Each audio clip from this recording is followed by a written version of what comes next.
ஸ்தோத்திரம் ஸ்தோத்திரம் ஸ்தோத்திரம் ஸ்தோத்திரம் ஸ்தோத்திரம் ஸ்தோத்திரம் ஸ்தோத்திரம். ஆமென். கர்த்தருடைய பரிசுத்த நாமத்துக்கு மகிமை உண்டாவதாக. May the God's holy name be glorified. உபாகமம் 23ஆம் அதிகாரம் 5ஆம் வசனத்தை வாசிக்க கேட்கலாம். Let us hear the reading, Deuteronomy chapter 23 verse 5. Nevertheless, the Lord thy God would not hearken unto Balaam, but the Lord thy God turned the curse into a blessing unto thee, because the Lord thy God loved thee. தேவனாகிய கர்த்தர் பிலேயாமுக்கு செவி கொடுக்க சித்தமில்லாமல் உன் தேவனாகிய கர்த்தர் உன்மேல் அன்பு கூர்ந்தபடியினால் உன் தேவனாகிய கர்த்தர் அந்த சாபத்தை உனக்கு ஆசீர்வாதமாக மாற பண்ணினார். கர்த்தருடைய பரிசுத்த நாமத்துக்கு மகிமை உண்டாவதாக. May the God's holy name be glorified. இந்த வசனம் ஒரு வித்தியாசமான ஒரு வசனம். And this verse entirely different verse. உன் தேவனாகிய கர்த்தர் சாபத்தை ஆசீர்வாதமாக மாற பண்ணினார். The Lord thy God turned the curse into a blessing unto thee. இன்றைய மெசேஜ் சாபம் ஆசீர்வாதமாக மாறுதல். And today's message, and the curse turning into a blessing. சாபம் என்பது உலகத்தில் எல்லா இடங்களிலும் சொல்லக்கூடிய ஒரு பொதுவான வார்த்தையாக கருதப்படுகிறது. And curse, it is a term which is generally or commonly used in the world. இன்றைக்கும் கூட ஜனங்கள் கோபப்பட்டால் சபிக்கிறார்கள். Even today when the people get anger and they are cursing others. பொறாமைப்பட்டால் சபிக்கிறார்கள். So when they are envious and they are cursing them. கர்த்தருடைய பரிசுத்த நாமத்துக்கு மகிமை உண்டாவதாக. May the God's holy name be glorified. ஒரு தேவனுடைய பிள்ளை சபிக்கப்படுகிறான். At the children of God, he is cursed. ஆனால் அந்த சாபங்கள் பலிக்கிறதா? But whether the curse prospers? இன்னைக்கு கூட அநேகர் தங்களுடைய குடும்பங்களில் ஏதோ சாபம் இருக்கிறதாக சொல்லுகிறார்கள். And many are telling and they are having curses in their families. இன்னைக்கு நீங்க கர்த்தர் எதுக்காக இந்த மெசேஜ் கொடுக்கறாருன்னு எனக்கு தெரியல. உங்களுடைய சாபங்கள் நீங்குவதற்கு அது ஒரு காரணமாக இருக்கலாம். I don't know why the Lord is giving this message to me today and whether may be a reason for the curses to be removed. எவைகள் சாபம்?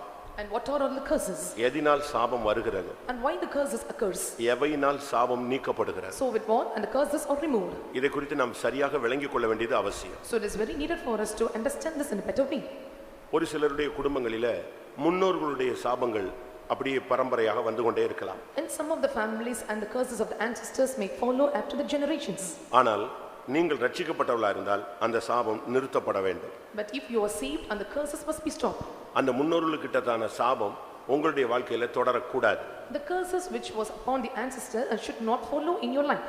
இன்னைக்கு நம்முடைய சமுதாயத்துல ரெண்டு காரியங்கள் தான் சொல்லுகிறார். In our society and they are giving two reasons for it. தங்களுக்கு காரியங்கள் வாய்க்காவிட்டால், If the things or matters does not prosper for தங்களுடைய them, பிரச்சனைகள் முடியாவிட்டால், and if the problems are unsolved, அதிக முயற்சி எடுத்தும் அவர்களுக்கு காரியம் முடியாவிட்டால், even when they take many strides and steps, if the matters does not prosper, சபையிலும் சரி வெளியில உள்ள ஜனங்களும் சரி யாரோ ஏதோ பண்ணிட்டாங்க அப்படினு சொல்றாங்க. people in the church as well as and the people outside they say and they have done some magics to them. இன்னும் நீங்க ஆழமா போனீங்கன்னா ஒரு வார்த்தை சொல்லுவாங்க, ஏதாவது சாபம் உங்க மேல இருக்கா பாருங்க அப்படிம்பாங்க. And even if you go deep and you can see or they may say that and check whether there are curses upon you. எனக்கு தெரிஞ்ச ஒரு குடும்பத்துல ஒரு குழந்தை பிறந்தது. And of knowledge and a child was born to a family. அந்த குழந்தைக்கு கால்ல ஒரு கால் பாதம் அப்படி பிறக்கும்போதே லைட்டா வளைஞ்சிருந்துச்சு. So one sole of the feet and it was just at a bent in her feet. அதை பாஸ்டர் அருள்தாஸ் அவர்களிடத்துல போய் ஜெபிக்க கொண்டு போனார். And they took the child to Pastor Aruldas to pray for it. அந்த குழந்தை மேல கை வச்சிட்டு சொன்னாரு, இது சாபம், முன்னோர்களுடைய சாபம் அப்படின்ட்டார். And laying his hands upon the child and he said and it was a curse of the ancestors. அவங்க சரியா ஒப்பு கொடுக்காதபடினால இன்னைக்கு அந்த பையன் இருக்கிறான், கால் ஊனமாக தான் சுத்தமாவே சூம்பி போன நிலவரத்துல தான் இருக்கான். And so and they did not surrender completely and still and the child was in the same position, there is no improvement in him.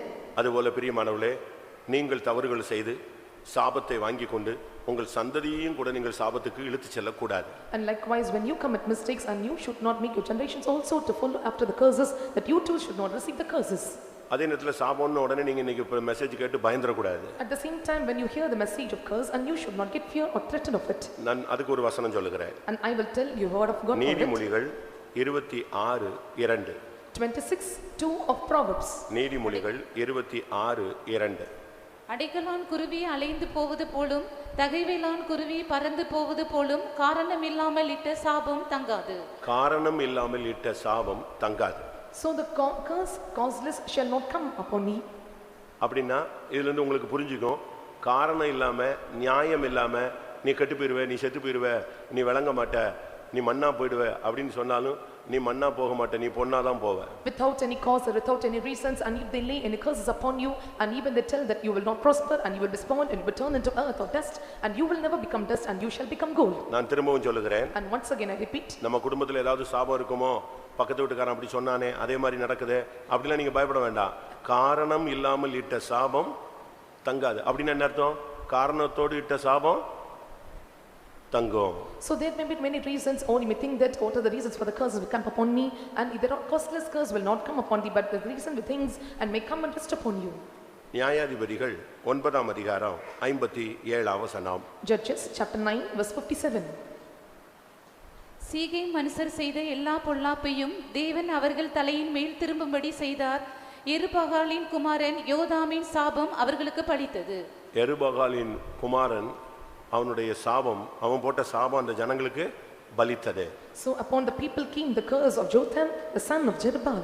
காரணம் இல்லாமல் இட்ட சாபம் தங்காது, காரணத்தோடு இட்டதான சாபம் பலித்தது. And the causeless curse will not come upon them, but the reason or the curses which come will upon them. இந்த இடத்துல worship பண்ற யாருடைய வீட்டிலும் யாருடைய பிள்ளைகள் மேலும் எந்த பெற்றோர்கள் மேலும் எந்த ஒரு தனிநபர் மேலும் எந்த சாபம் இருந்தாலும் இன்றைக்கு இந்த ஆராதனையோடு அது ஃபைனலுக்கு வரணும். So there may be any curses upon them, upon the family members or upon the husband or wife or children or individual come to this meeting, and the curses or the weapon is removed right now in the meeting. அது உங்க கையில இருக்கு. And it is in your hands. இந்த மெசேஜை நீங்க கரெக்ட்டா receive பண்ணி அதனுடைய சாரத்தை கேட்ச் பண்ணி நீங்க கரெக்ட்டா வாழ்க்கையை மாத்துனீங்கன்னா சாபம் கண்ணி தெரிச்ச மாதிரி தெரிச்சிடும். And you have to receive this message in a right manner. You have to endure this essence of this message, and if you do so, and all the curses will strike on like a snare.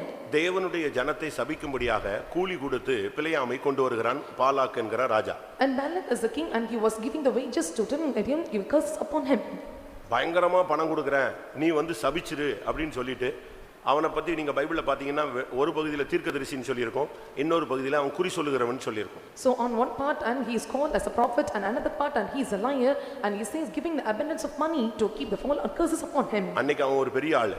And he was a great person on those times. அவன் சபிச்சா சாபம். And if he curse, and it is a curse to அவன் them. ஆசீர்வதிச்சா அது ஆசீர்வாதம். If he blesses him, and it's a blessing to them. ஒரு பெரும் திரள் கூட்டம் தேவனுடைய ஜனத்தை, தேவனுடைய நாமம் தரிக்கப்பட்ட ஜனத்தை சபிக்கும்படியாக அந்த ராஜா இவனுக்கு காசு கொடுத்து கூட்டி வர்றான். And the king gave him a wages or abundance of money to curse the multitude of people of God. முதல்ல அவன்ட்ட சொன்னாரு கர்த்தர் நீ போகாதேன்னு சொல்லி. And first the Lord said, and you should not depart, or you should not go there. அவன் அமைதியா இல்ல. And he was not remained silent. திருப்பி ஆள் அனுப்புறான். And again he sent the people. திருப்பி ஆள் அனுப்பி உனக்கு அப்படி தரேன் இப்படி தரேன்னு உடனே நான் திருப்பி ஜெபம் பண்றாங்கடா. And again said, and he said that I will give you people and give you all these things, and you will say I will pray for இப்ப you. கர்த்தர் நீ போன்னு சொல்றாரு. And now the Lord says, and you go.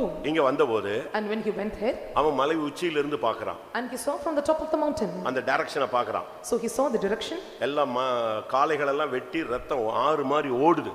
And everything was cut down, and blood was shooting like a river. மிருகங்களை பலியிட்டு சபிக்கும்படியாக வந்து நிக்கும்போது So when he stood there to sacrifice the animal and to make a curse upon them, அவன் என்ன சொல்றான்? and what he said, கர்த்தர் சபியாதவனை நான் சபிப்பது எப்படினா? and the Lord who curseth not, and how can I curse him?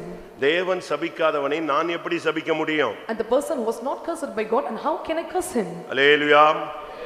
தேவன் ஒரு மனிதனை சபிக்க இடம் கொடுக்கலன்னா ஒருவனும் உன்னை சபிக்க முடியாது. And if the God does not give room for the person to curse, and no one can curse you. என்னாகமம் 23:8. 23:8 of Numbers. தேவன் சபிக்காதவனை நான் சபிப்பது எப்படி? கர்த்தர் வெறுக்காதவனை நான் வெறுப்பது எப்படி? தேவன் உன்னை சபிக்கலன்னா வேற எந்த வல்லமையும் உன்னை சபிக்கிறதுக்கு இந்த உலகத்துல அதிகாரம் கொடுக்க மாட்டார். If the God curse not, and the Lord will not give any powers to curse you. எந்த வல்லமையும் உன் மேல் கை போட முடியாது. And no powers can lay your hands on you. அவன் எவ்வளவு பெரிய சக்தி வாய்ந்த மந்திரவாதியாக இருந்தாலும் சரி, And he may be a great magic or having a magic. அவன் எவ்வளவு பெரிய மேன்மைப்பட்டவனாக இருந்தாலும் Or சரி, he may be excellent in all these magics. எவ்வளவு சக்தி உள்ளவனாக இருந்தாலும் சரி, And he may be of diverse or different powers. அவன் எவ்வளவு காசு கொடுத்து வந்திருந்தாலும் சரி, And even he come or get the money and come along with you. நான் ஒரு ஆவியை துரத்தின பொழுது So when I chased or cast out the spirit, அந்த ஆவி நான் கேரளால இருந்து வந்த நான் எவ்வளவு பவர்ஃபுல் ஆள் தெரியுமா அப்படினுச்சு. and the spirit said, I came from Kerala, do you know how powerful I was? நான் சொன்னேன் நீ எங்க இருந்து வந்துட்டு போ. I said, and you can come from any place. இன்னொரு இடத்துல ஒரு ஆவி துரத்தின போது In another place when I cast out the demon, அந்த ஆவி சொல்லிச்சு நான் அசாம்ல இருந்து வந்திருக்கிறேன். and the spirit said, I came from Assam. அந்த பாதிக்கப்பட்ட சகோதரி சொல்லுது, ஐயோ ஒரு என்ன சொல்லுவாங்க கூஜா, ஒரு கமண்டலத்தை தூக்கிட்டு ஒரு ஆள் வர்றான் அப்படின்னு.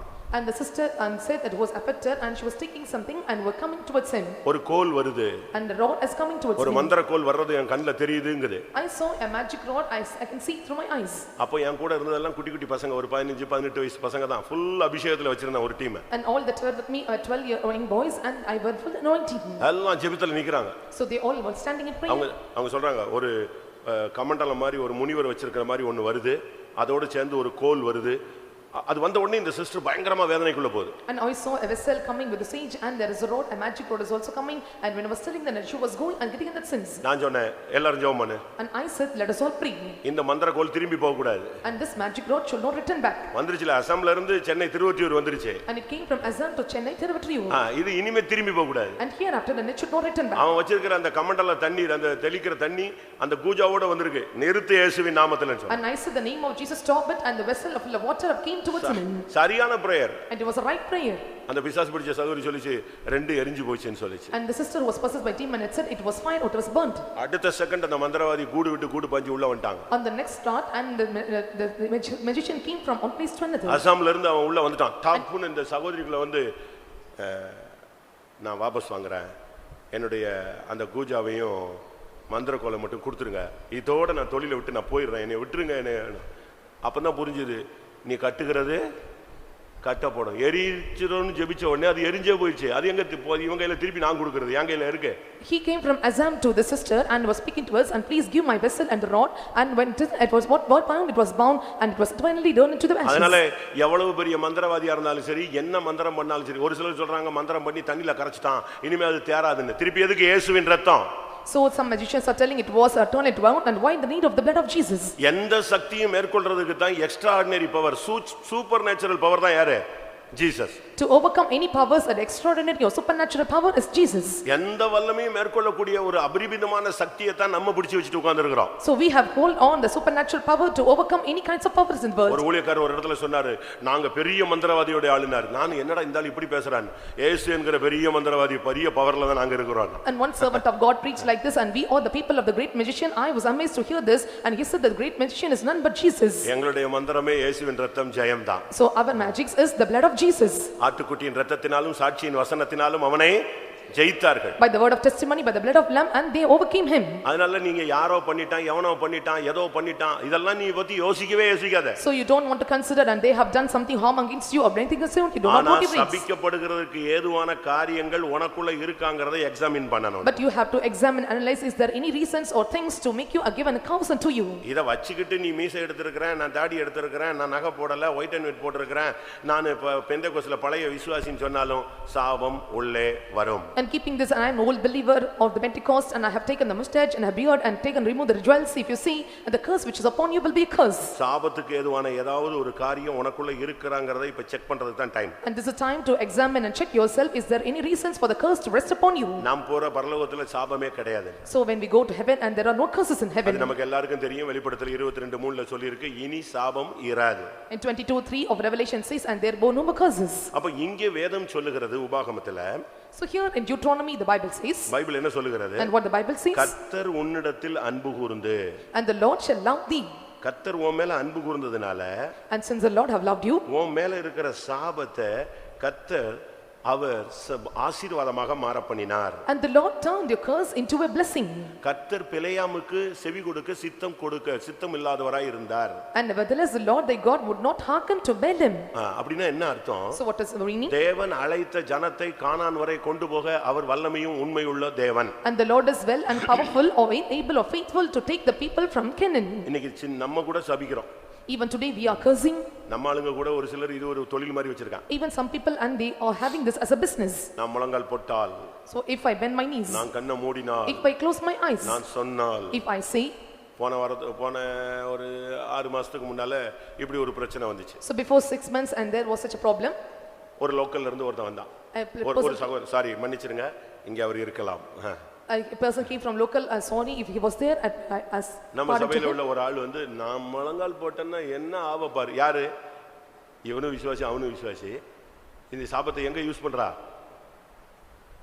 நம்முடைய ஆள்கிட்டே யூஸ் பண்றா. So both are believers and he says that, and if I bend my knees, and he was using the curse among the believers. அது தவறு. It is a wrong practice. அது அங்கதான் நீ தவறு செய்ற. So there you are committing mistake. உனக்கு சபிக்கிற ஊழியம் கிடையாது. And you don't have the ministry to curse others. உனக்கு ஆசீர்வதிக்கிற ஊழியம் தான் உங்க கையில இருக்கு. And the ministry of blessing is given in your hands. உங்களை சபிக்கிறவர்களை கூட நீங்க என்ன செய்யணும்? ஆசீர்வதிக்கணும். And you must bless them and they that curse you. அப்படி சபிச்சால நான் ஃபுல் பிரேக் பண்ணி வச்சிருக்கேன் நான் இப்போ. And so they that cursed I have completely slowed him down. கூப்ட் டைட் பண்ணி ஒரு ஊழியமும் கொடுக்க கூடாதுன்னு ஓரம் கட்டி நிப்பாட்டி வச்சிருக்கேன். I called him tightly and said that, and they should not give any ministry, and made him to sit in a corner. நாம சாபத்தை தெறிக்க வைக்கிற ஆளுங்க, ஒடிக்கிற ஆளுங்க, கண்ணியை தெறிக்க வைக்கிற வேலை. நீ போய் சாபம் போட்டுட்டு இருந்தா அது ஊழியக்காரனுடைய அழகு, விசுவாசியுடைய அழகு கிடையாது. And we are here to break all the snares and all the curses, and this is not the beauty of the believer or servant of God to curse others. ஆனா உனக்கு விரோதமாய் பலர் எழும்பலாம், நீ ஜெபிக்கலாம், கர்த்தர் அந்த யுத்தத்தை செய்வார். And many can come against you or rise against you, but the Lord will conduct the battles and he will make the matter prosper. உன் வாயில இருந்து வர்ற வார்த்தைகள் சரியாக இருந்தா அந்த வார்த்தை பலிச்சிரும். The words that proceed out of your mouth, if it is right, and the words will prosper. அதுதான் நம்முடைய வாயில கொடுத்திருக்கிற தேவனுடைய பட்டயம். And that is the sword the Lord given in our mouth. உன்னை ஆசீர்வதிக்கிறவர்களை ஆசீர்வதிப்பேன், உன்னை சபிக்கிறவர்களை நான் சபிப்பேன். I will curse them that curse thee, I will bless them that bless thee. இங்கே நான் பார்க்கும் பொழுது, when you see here, இன்னைக்கும் கூட நம்முடைய ஆளுங்க கூட ரொம்ப பேர் சபிக்கிறீங்க, இருக்கீங்களா அப்படி? Even today and many are cursing. Is there any persons found among us? அப்படிலாம் செய்ய கூடாது. And you should not do like that. ஒரு சிலர் பெற்ற பிள்ளைகளே சபிக்கிறாங்க. And some they are cursing their own children. கட்டின புருஷனை சபிக்கிறாங்க. And they are cursing their own husband. போறியா போ, நீ வந்தா பார்க்கலாமா? If you go, you can go. If you come and see you. அப்படிலாம் செய்ய கூடாது. And you should not do like that. ஒரு இடத்துல ஒரு தாய் கொஞ்சம் பணத்தை வச்சிருந்தாங்க. In one place a mother had some money. திடீர்னு பார்த்தா காசை காணோம். So one day the money was missing. பாதி காணும்னா கூட பரவாயில்லை, மொத்தமா காணோம். And it was completely missing. என்ன செஞ்சாங்க, என்ன செய்யறது? And what to do? அவங்க போட்ட சாபம் கணக்கு வழக்கில்லாத சாபம். It is unaccountable curse that he cursed on that time. அள்ளி கொட்டிட்டாங்க. And she was made in a plenty. பையன் கேட்டான், என்னடா இவ்வளவு சாபம் போடுறாங்களே? And the son saw it, asked, and why she was cursing in this manner. பையன் கேட்டுக்கிட்டே இருந்தான், அம்மா போடுற சாபத்தை கேட்டுக்கிட்டே இருந்தான். And mother heard, and what the mother was cursing on it. ஏன்னா எடுத்ததே பையன் தான். Because the money was taken by the son. பிரச்சனையே அவன் தான். And he was the problem. பணம் காணும்னு இவங்க போட்ட சாபம் இவன் கேட்டுக்கிட்டே இருக்கிறான். இவனுக்கு அது என்னடா இது, அம்மா இந்த போடுறாளேன்னு சொல்லிட்டு நேரா போய் அம்மா தெரியாம செஞ்சிட்டேன், நான் தான் எடுத்தேன். But he was hearing the cursing but the one that was doing, and he at last directly went to the mother and said, and I have taken the money. அந்த அம்மா அடிச்சது பாருங்க ஒரு டைவ், என் மகனே நீ கர்த்தரால் ஆசீர்வதிக்கப்பட்டவன். And immediately and the mother was replying that, and my son, and you are blessed of the Lord. அப்படிதானே? நான் சொன்னது கதை இல்ல, நியாயாதிபதிகள் 17ஆம் அதிகாரம் முதல் 2 வசனம். I am not telling the story, and it is a fact, and it is said in Judges chapter 17 verse 1 and 2. Ephraim மலைதேசத்தானாகிய மீகா என்னும் பெயருள்ள ஒரு மனுஷன் இருந்தான். அவன் தன் தாயை நோக்கி, உன்னிடத்திலிருந்த 1100 வெள்ளிக்காசு களவு போயிற்றே, அதை குறித்து என் காதுகள் கேட்க நீ சாபமிட்டாயே. அந்த பணம் இதோ என்னிடத்தில் இருக்கிறது, அதை எடுத்தவன் நான் தான் என்றான். அதற்கு அவன் தாய், என் மகனே நீ கர்த்தரால் ஆசீர்வதிக்கப்படுவாய் என்றாள். தாம் பையன் அவனே திருடனா இருந்தா கூட யாரு அதே பக்கத்து வீடா இருந்தா என்ன செஞ்சிருப்பாங்க? And when it was son, and he was immediately giving a blessing, if it was a neighbor, and what he would have done? ஒரு விதத்துல கஷ்டம் தாங்க. இயேசுவே 30 வெள்ளிக்காசுக்கு தான் வித்தாங்க, யோசேப்பை 20 வெள்ளிக்காசு தான் வித்தாங்க.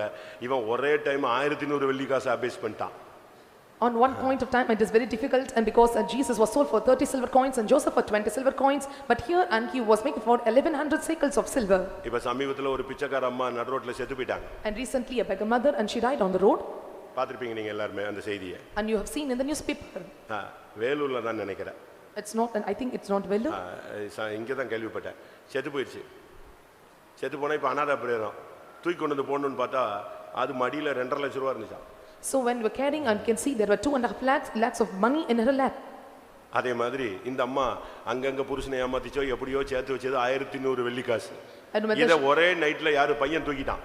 So when he deceived her husband and was gathered this 1100 shekels of silver, and within a time and the son have taken the money. அந்த அம்மாக்கு தாம்பல்ல தான் தூக்குனான்னு தெரியாது.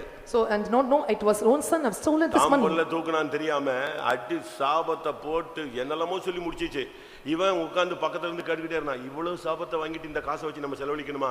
ஒருவேளை பலிச்சு தெளிச்சு தொலைஞ்சு போச்சுன்னா கை விளங்கலன்னு சொல்லியிருக்கா, கால் விளங்காதுன்னு சொல்லியிருக்கா, கண்ணு குருடா போயிருக்குன்னு சொல்லியிருக்கா, என்னெல்லாமோ சொல்லியிருப்பா. இவன் பார்த்தான் நம்மள மொத்தமா முடமாக்கிடுவா போல் இருக்கு, இந்த ஒரு காசு கூட நான் தொடல, இந்த வச்சிக்கன்னு சொல்லி கொடுத்தான். And she did not know whether it was a son who had taken the money, and she was cursing like anything at law. The son was thinking, and the curses may come and prosper upon him, and so she had given back the money to her. உடனே அந்த அம்மா சொல்றாங்க, என் மகனே நீ கர்த்தரால் திருடன் கர்த்தரால் ஆசீர்வதிக்கப்பட்டவனா? And the mother suddenly replied that, and be blessed be of the Lord, my son, and whether the thief will be blessed by the Lord. அவங்க பிள்ளைகள்னா சாபம் ஆசீர்வாதமா மாறிடும், ஆசீர்வாதம் சாபமா மாறிடும். And if it is their own son, and the curse will be turned into a blessing, and the blessing turned into a curse.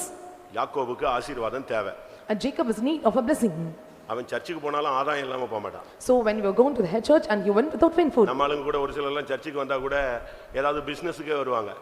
So even our தயவு people, செய்து சர்ச்சுக்குள்ள வந்துகிட்டு LIC, இன்சூரன்ஸ், MLM, அது இது அந்த பணம் இந்த பணம் பிடிக்கிறது, சீட்டு பிடிக்கிறது, இப்படிப்பட்ட ஆட்கள் வராமல் இருப்பது நலம். and they that are coming to the church, and you should not come with the intention to gather the people for LIC or MLM for any of the chit funds. என்னடா சாப்பிட்ற இடத்துல ஒரே மாதிரி நல்லா க்ளோஸா இருக்கானு பார்த்தா ஒரு மாசம் கழிச்சு சண்டை வந்துரும். இவன் என் பணத்தை வாங்கிட்டு பணமே கட்டலாமா? And when I look unto them and they seem to be ஒரு united, பாஸ்டர் ஜிப்பா போட்டு இந்த பஞ்சாயத்து பண்ணிட்டே உட்கார்ந்திருப்பாரு. and the pastor must solve their problems and bear their sins. இந்த வேலையே ஆகாது. And this matter and should not be worked of the church. யாக்கோபுக்கு mind ஃபுல்லா மணி மைண்ட்.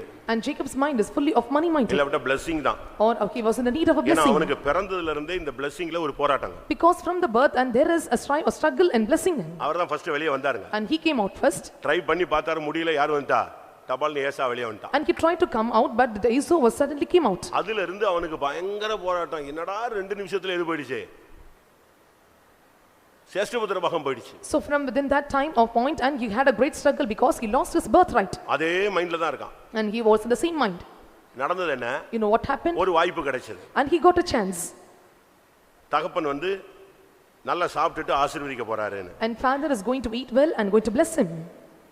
ஈசாக்கு பெரிய தெய்வீகமான மனுஷன் தான். And Isaac, and he is a divine person.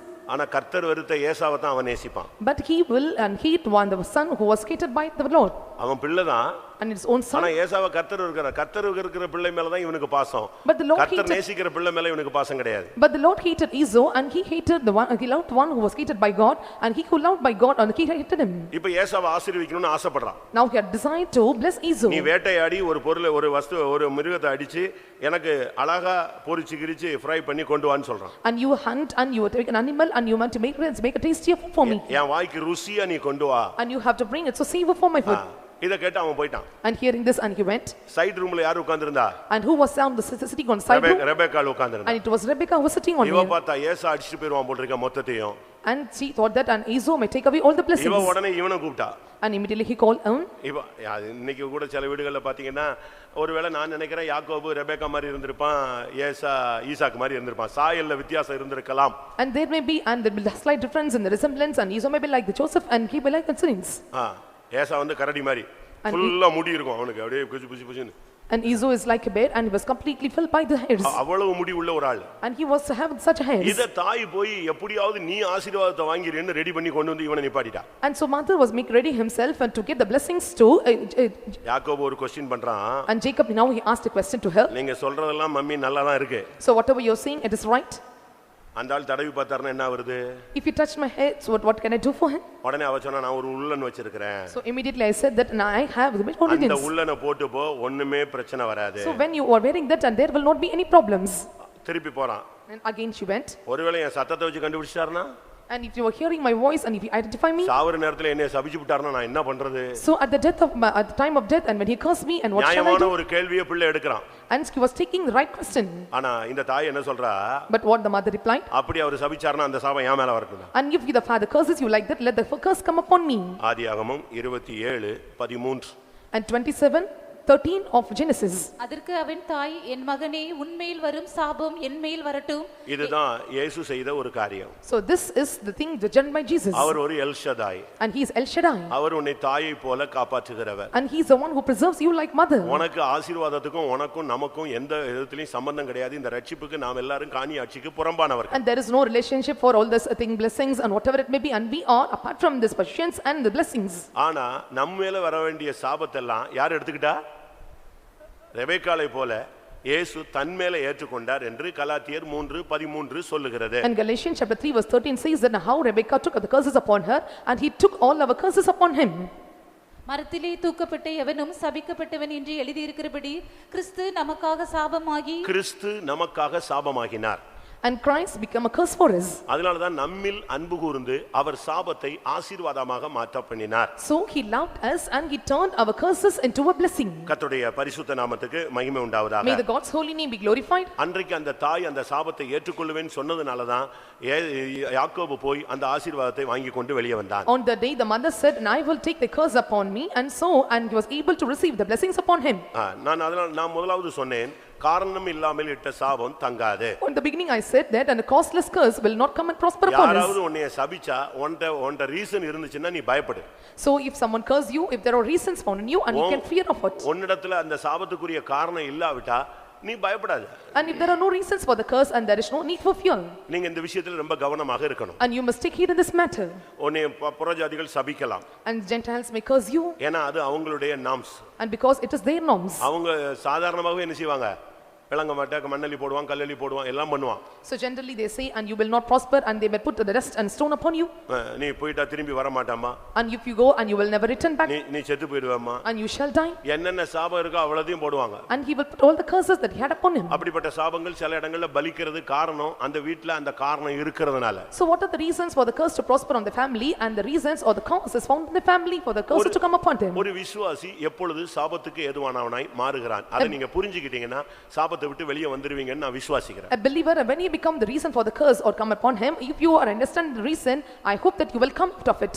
அதுல பல காரணங்கள் இருக்குது. And there are many reasons of it. சாபம் என்பது ஒரு பெரிய subject. And curse, it is a big subject. அது மாத கணக்குல நம்ம பேசலாம். So we can speak for months together. நான் சுருக்கி உங்களுக்கு ஒரு அரை மணி நேரத்துல கொடுக்கணும். But in short I want to give you in half an hour. ராக்கெட்ல போறவங்க எல்லாம் நம்மள மாதிரி 3 பிளேட் சாப்பிடுறது இல்ல. And so it's not like that we are taking 3 plates. அவன் பாட்டுக்கு இஷ்டத்துக்கு உங்கள மாதிரி குறிச்சிட்டே இருந்தான், கூட்டத்துல உட்கார்ந்து கூட தின்னுட்டே இருந்தான், அப்படிலாம் கிடையாது.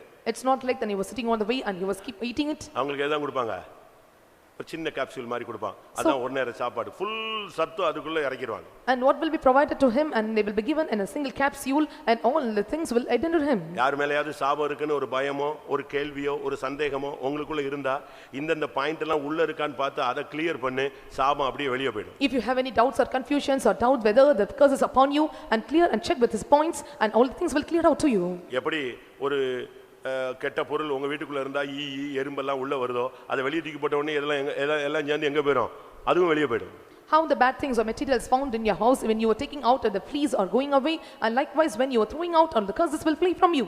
நாம் சாபத்துக்கு ஏதுவான ஒரு வாழ்க்கை வாழக்கூடாது. And we should not live the curseful life. இஸ்ரவேல் ஜனங்கள் எகிப்திலிருந்து வெளியே வந்த பின்பு, So when the people of Israelites came from Egypt, அவங்கள சபிக்கிறதுக்கு எவ்வளவோ ட்ரை பண்ணியும் கடைசில முடியவே இல்ல. and they tried to curse them a lot, but they could not try, or they could not do anything. ஒரு டைம் அல்ல, But not one time. 4-5 trip palak Balaam try பண்றான். And 4 or 5 times the Balaam tried. அங்க போய் நின்னு சபிங்கறான். And he stood there and இங்க cursed போய் him. நின்னு சபிங்கறான். And he stood in that place and அங்க cursed போய் him. நின்னு பாருன்னு சொல்றான். And he stood there and எந்த டைரக்ஷன்ல பார்த்தாலும் இவனை சபிக்கவே முடியல. at any direction when he go there, and he cannot curse him. பழைய ஏற்பாட்டில 2 காரியங்கள் இருந்தது. And there are 2 things in Old Testament. தேவன் சொன்னாரு, இந்த மலையில சாபத்தை சொல்லணும், இந்த மலையில நீ ஆசீர்வாதத்தை சொல்லணும்னு சொன்னாரு. And the Lord said, and you must go to that mountain and tell the curse, and when you go to that mountain you must give the blessings. இப்படி 2 மலையை தேவன் எடுத்து வச்சிட்டு, And likewise taking the 2 mountains, அந்த இடத்துல நின்னு கர்த்தர் சொல்றாரு, and standing in that place, and Lord said, ஓ முன்னால நான் ஆசீர்வாதத்தை வைக்கிறேன், சாபத்தையும் வைக்கிறேன். I keep before you both the blessings and curse. நீ எதை சூஸ் பண்ண போறேன்னு பாரு. And what you are going to choose. அப்படி நீ சூஸ் பண்ணினா, When you choose it, நீ இந்த மலையில நின்னு அதை சொல்லலாம். and you have to stand in this mountain and say the இல்ல word. அந்த மலை இன்னொரு மலையில நின்னுட்டு நீ அதை பேசலாம். Or you have to stand on the other mountain and you must speak the word. உபாகமம் 11ஆம் அதிகாரத்தை நாம் பார்க்கும் பொழுது, When you see this in Deuteronomy chapter 11, 26ஆம் வசனம், verse 26. இதோ இன்று நான் உங்களுக்கு முன்பாக ஆசீர்வாதத்தையும் சாபத்தையும் வைக்கிறேன். 2 காரியத்தை கர்த்தர் வைக்கிறார். And the Lord places 2 matters before them. இந்த 2 காரியம் எப்படி சக்சஸ் ஆகும்? And how these 2 matters get success? 27ஆம் வசனம். Verse 27. இன்று நான் உங்களுக்கு கற்பிக்கிற உங்கள் தேவனாகிய கர்த்தரின் கற்பனைகளுக்கு கீழ்ப்படிந்தீர்களானால் ஆசீர்வாதமும் எங்கள் தேவனாகிய கர்த்தரின் கற்பனைகளுக்கு கீழ்ப்படியாமல் இன்று நான் உங்களுக்கு விதிக்கிற வழியை விட்டு விலகி நீங்கள் அறியாத வேறே தேவர்களை பின்பற்றுவீர்களானால் சாபமும் வரும். And the curse shall come. அடுத்த ஆண்டவர் அடுத்த வசனம் சொல்றாரு, In the next verse the Lord says, Gerizim மலையில் ஆசீர்வாதத்தை சொல்லு, and we go and tell and all that Ebal மலையில் நீ சாபத்தை சொல்லு, and go and curse upon Mount Abel. இப்போ சாபம் வரணும் இல்ல ஆசீர்வாதம் வரணும்னா அதுக்கு வழி என்ன? So for the blessing to come or the curse to come, and what are the ways? உன் தேவனாகிய கர்த்தர் கற்பிக்கிறதான அந்த கற்பனைகளுக்கு நீ கீழ்ப்படிந்தால், So when you obey the commandments of the Lord your God which command you this day, அந்த வார்த்தைகளுக்கு நீ கீழ்ப்படிந்தால் உனக்கு ஆசீர்வாதம். when you obey those words, and it is a blessing. தேவனுடைய வார்த்தைக்கு நீ கீழ்ப்படியாமல் போனால் உனக்கு சாபம். And if you will not obey the commandments of God, and it will be a curse. இப்போ நீங்க பாத்தீங்கன்னா டிராஃபிக் ரூல்ஸ் நம்முடைய நாட்டிலே எவ்வளவோ இருக்குது. So now you can see in our country, and there are many traffic rules. இப்போ நம்முடைய நாட்டில பாத்தீங்கன்னா keep left. So in our country it was keep left. அங்க லண்டன்ல நீங்க போனீங்கன்னா என்ன இருக்கும்? Keep right. But in London and other countries it is in keep right. ஏனா அவங்களுடைய வண்டியினுடைய தன்மை அப்படி இருக்கும். நீங்க ராயல் என்ஃபீல்ட், நீங்க பழைய ராயல் என்ஃபீல்ட பாத்தீங்கன்னா பிரேக் இங்கிட்டு இருக்கும். இப்போ நான் மாத்தி விட்டு நம்முடைய நாட்டுக்கு ஸ்டைல்ல கொண்டு வந்திருக்காங்க. So now you can see the old Royal Field, and you can see it was the right side, but now they changed according to our country. அது அந்த நாட்டுக்கு ஏத்த மாதிரி செஞ்சது. So according to that country it was designed. இப்போ உனக்கு அந்த rules நீ ஃபாலோ பண்ணனும். So you have to follow those rules. இது இந்தியா, ஏன் தேசம், நான் நடு ரோட்ல தான் போவேன்னா நாய் மாதிரி அடிச்சு போட்டு போய்டுவான். If you say it's my India, it's my country, and if you go that you on the road and you will come and slap you like a dog. அதுபோல likewise கிறிஸ்தவ வாழ்க்கையிலயும் நீ இப்படி தான் நடக்கணும் அப்படினு தேவன் சில கற்பனைகளை வைத்திருக்கிறார். Even in the Christian life, and the Lord have set some commandments that you have to walk under some commandments. ஒரு ஊழியக்காரன் இப்படி தான் இருக்கணும். A servant of God should be in this manner. ஒரு விசுவாசி இப்படி தான் இருக்கணும். A believer must walk in this ஒரு order. அபிஷேகம் பெற்றவன் இப்படி தான் இருக்கணும். An anointed man should walk in this order. தேவனுடைய நாமம் தரிக்கப்பட்டவன் இப்படி தான் வாழணும். And he that have the name of the Lord should live this life. பரம கானானுக்குரியவன் இப்படி தான் வாழணும். So they that have gone on must love this. ஜீவனுக்கென்று பேர் எழுதப்பட்ட எவனும் எப்படி இருக்கணும்? வசனம் சொல்லுங்க. ஜீவனுக்கென்று பேர் எழுதப்பட்ட எவனும் பரிசுத்தன் என்று எண்ணப்படுவான். And he that is written for the name of life, and he will be counted as a holy one. அப்ப உன் நேம் அங்க எழுதணும்னா நீ அந்த ஹோலினஸ்க்கு நீ வந்தாகணும். And if your name should be written on there, and you must come to that state of holiness. அப்ப ரெண்டு இருக்கு உன் கண்ணு முன்னால, சாபமும் இருக்கு ஆசீர்வாதமும் இருக்கு. So both are found before eyes, about the blessing and curse. நீ கற்பனைகளுக்கு கீழ்ப்படிந்த ஆசீர்வாதம், செவி கொடுக்க மனதில்லாமல் நீ உன் ரூட்ல போயிட்டு இருந்தேனா சாபம் தானாவே வருகிறது. If you obey the commandments, and it is a blessing for you, and if not, and you will curse will come on your way. அதனால தான் அதுல சொல்லி இருக்கிறது. So it is said there, நீ வேறே தேவர்களை பின்பற்றினால் அது உனக்கு சாபமாகும். and if thou shalt follow after other gods, and it shall turn as a curse for you. நீங்க 11:28 பாருங்கள். 11:28 of Deuteronomy. எங்கள் தேவனாகிய கர்த்தரின் கற்பனைகளுக்கு கீழ்ப்படியாமல் இன்று நான் உங்களுக்கு விதிக்கிற வழியை விட்டு விலகி நீங்கள் அறியாத வேறே தேவர்களை பின்பற்றுவீர்களானால் சாபமும் வரும். நாங்க வேற தேவர்களை எப்படி கும்பிடுவோம் அப்படிம்பீங்க. And you ask me a question, and how we can serve other gods. ஆனா நீங்கள் வேதத்துல பார்க்கும் பொழுது அவர்கள் நூதன தேவர்களை தெரிந்து கொண்டார்கள் என்று பைபிள் சொல்லுகிறது. But when you see in the scripture, you can see, and they have chosen the strange gods. அவர்கள் நூதன தேவர்களை தெரிந்து கொண்டபடியால், and since they have chosen the other gods, Bible சொல்லுகிறது யுத்தம் வாசல் வரை வந்தது. and the Bible says, and the battle came near the gate. அப்ப நம்முடைய வாழ்க்கையில நாம எப்படி இருக்கறோம்ங்கறதை இப்ப கண்டுபிடிக்கணும். So we have to identify how we are in our life. வாசிங்க. நியாயாதிபதிகள் 5:8.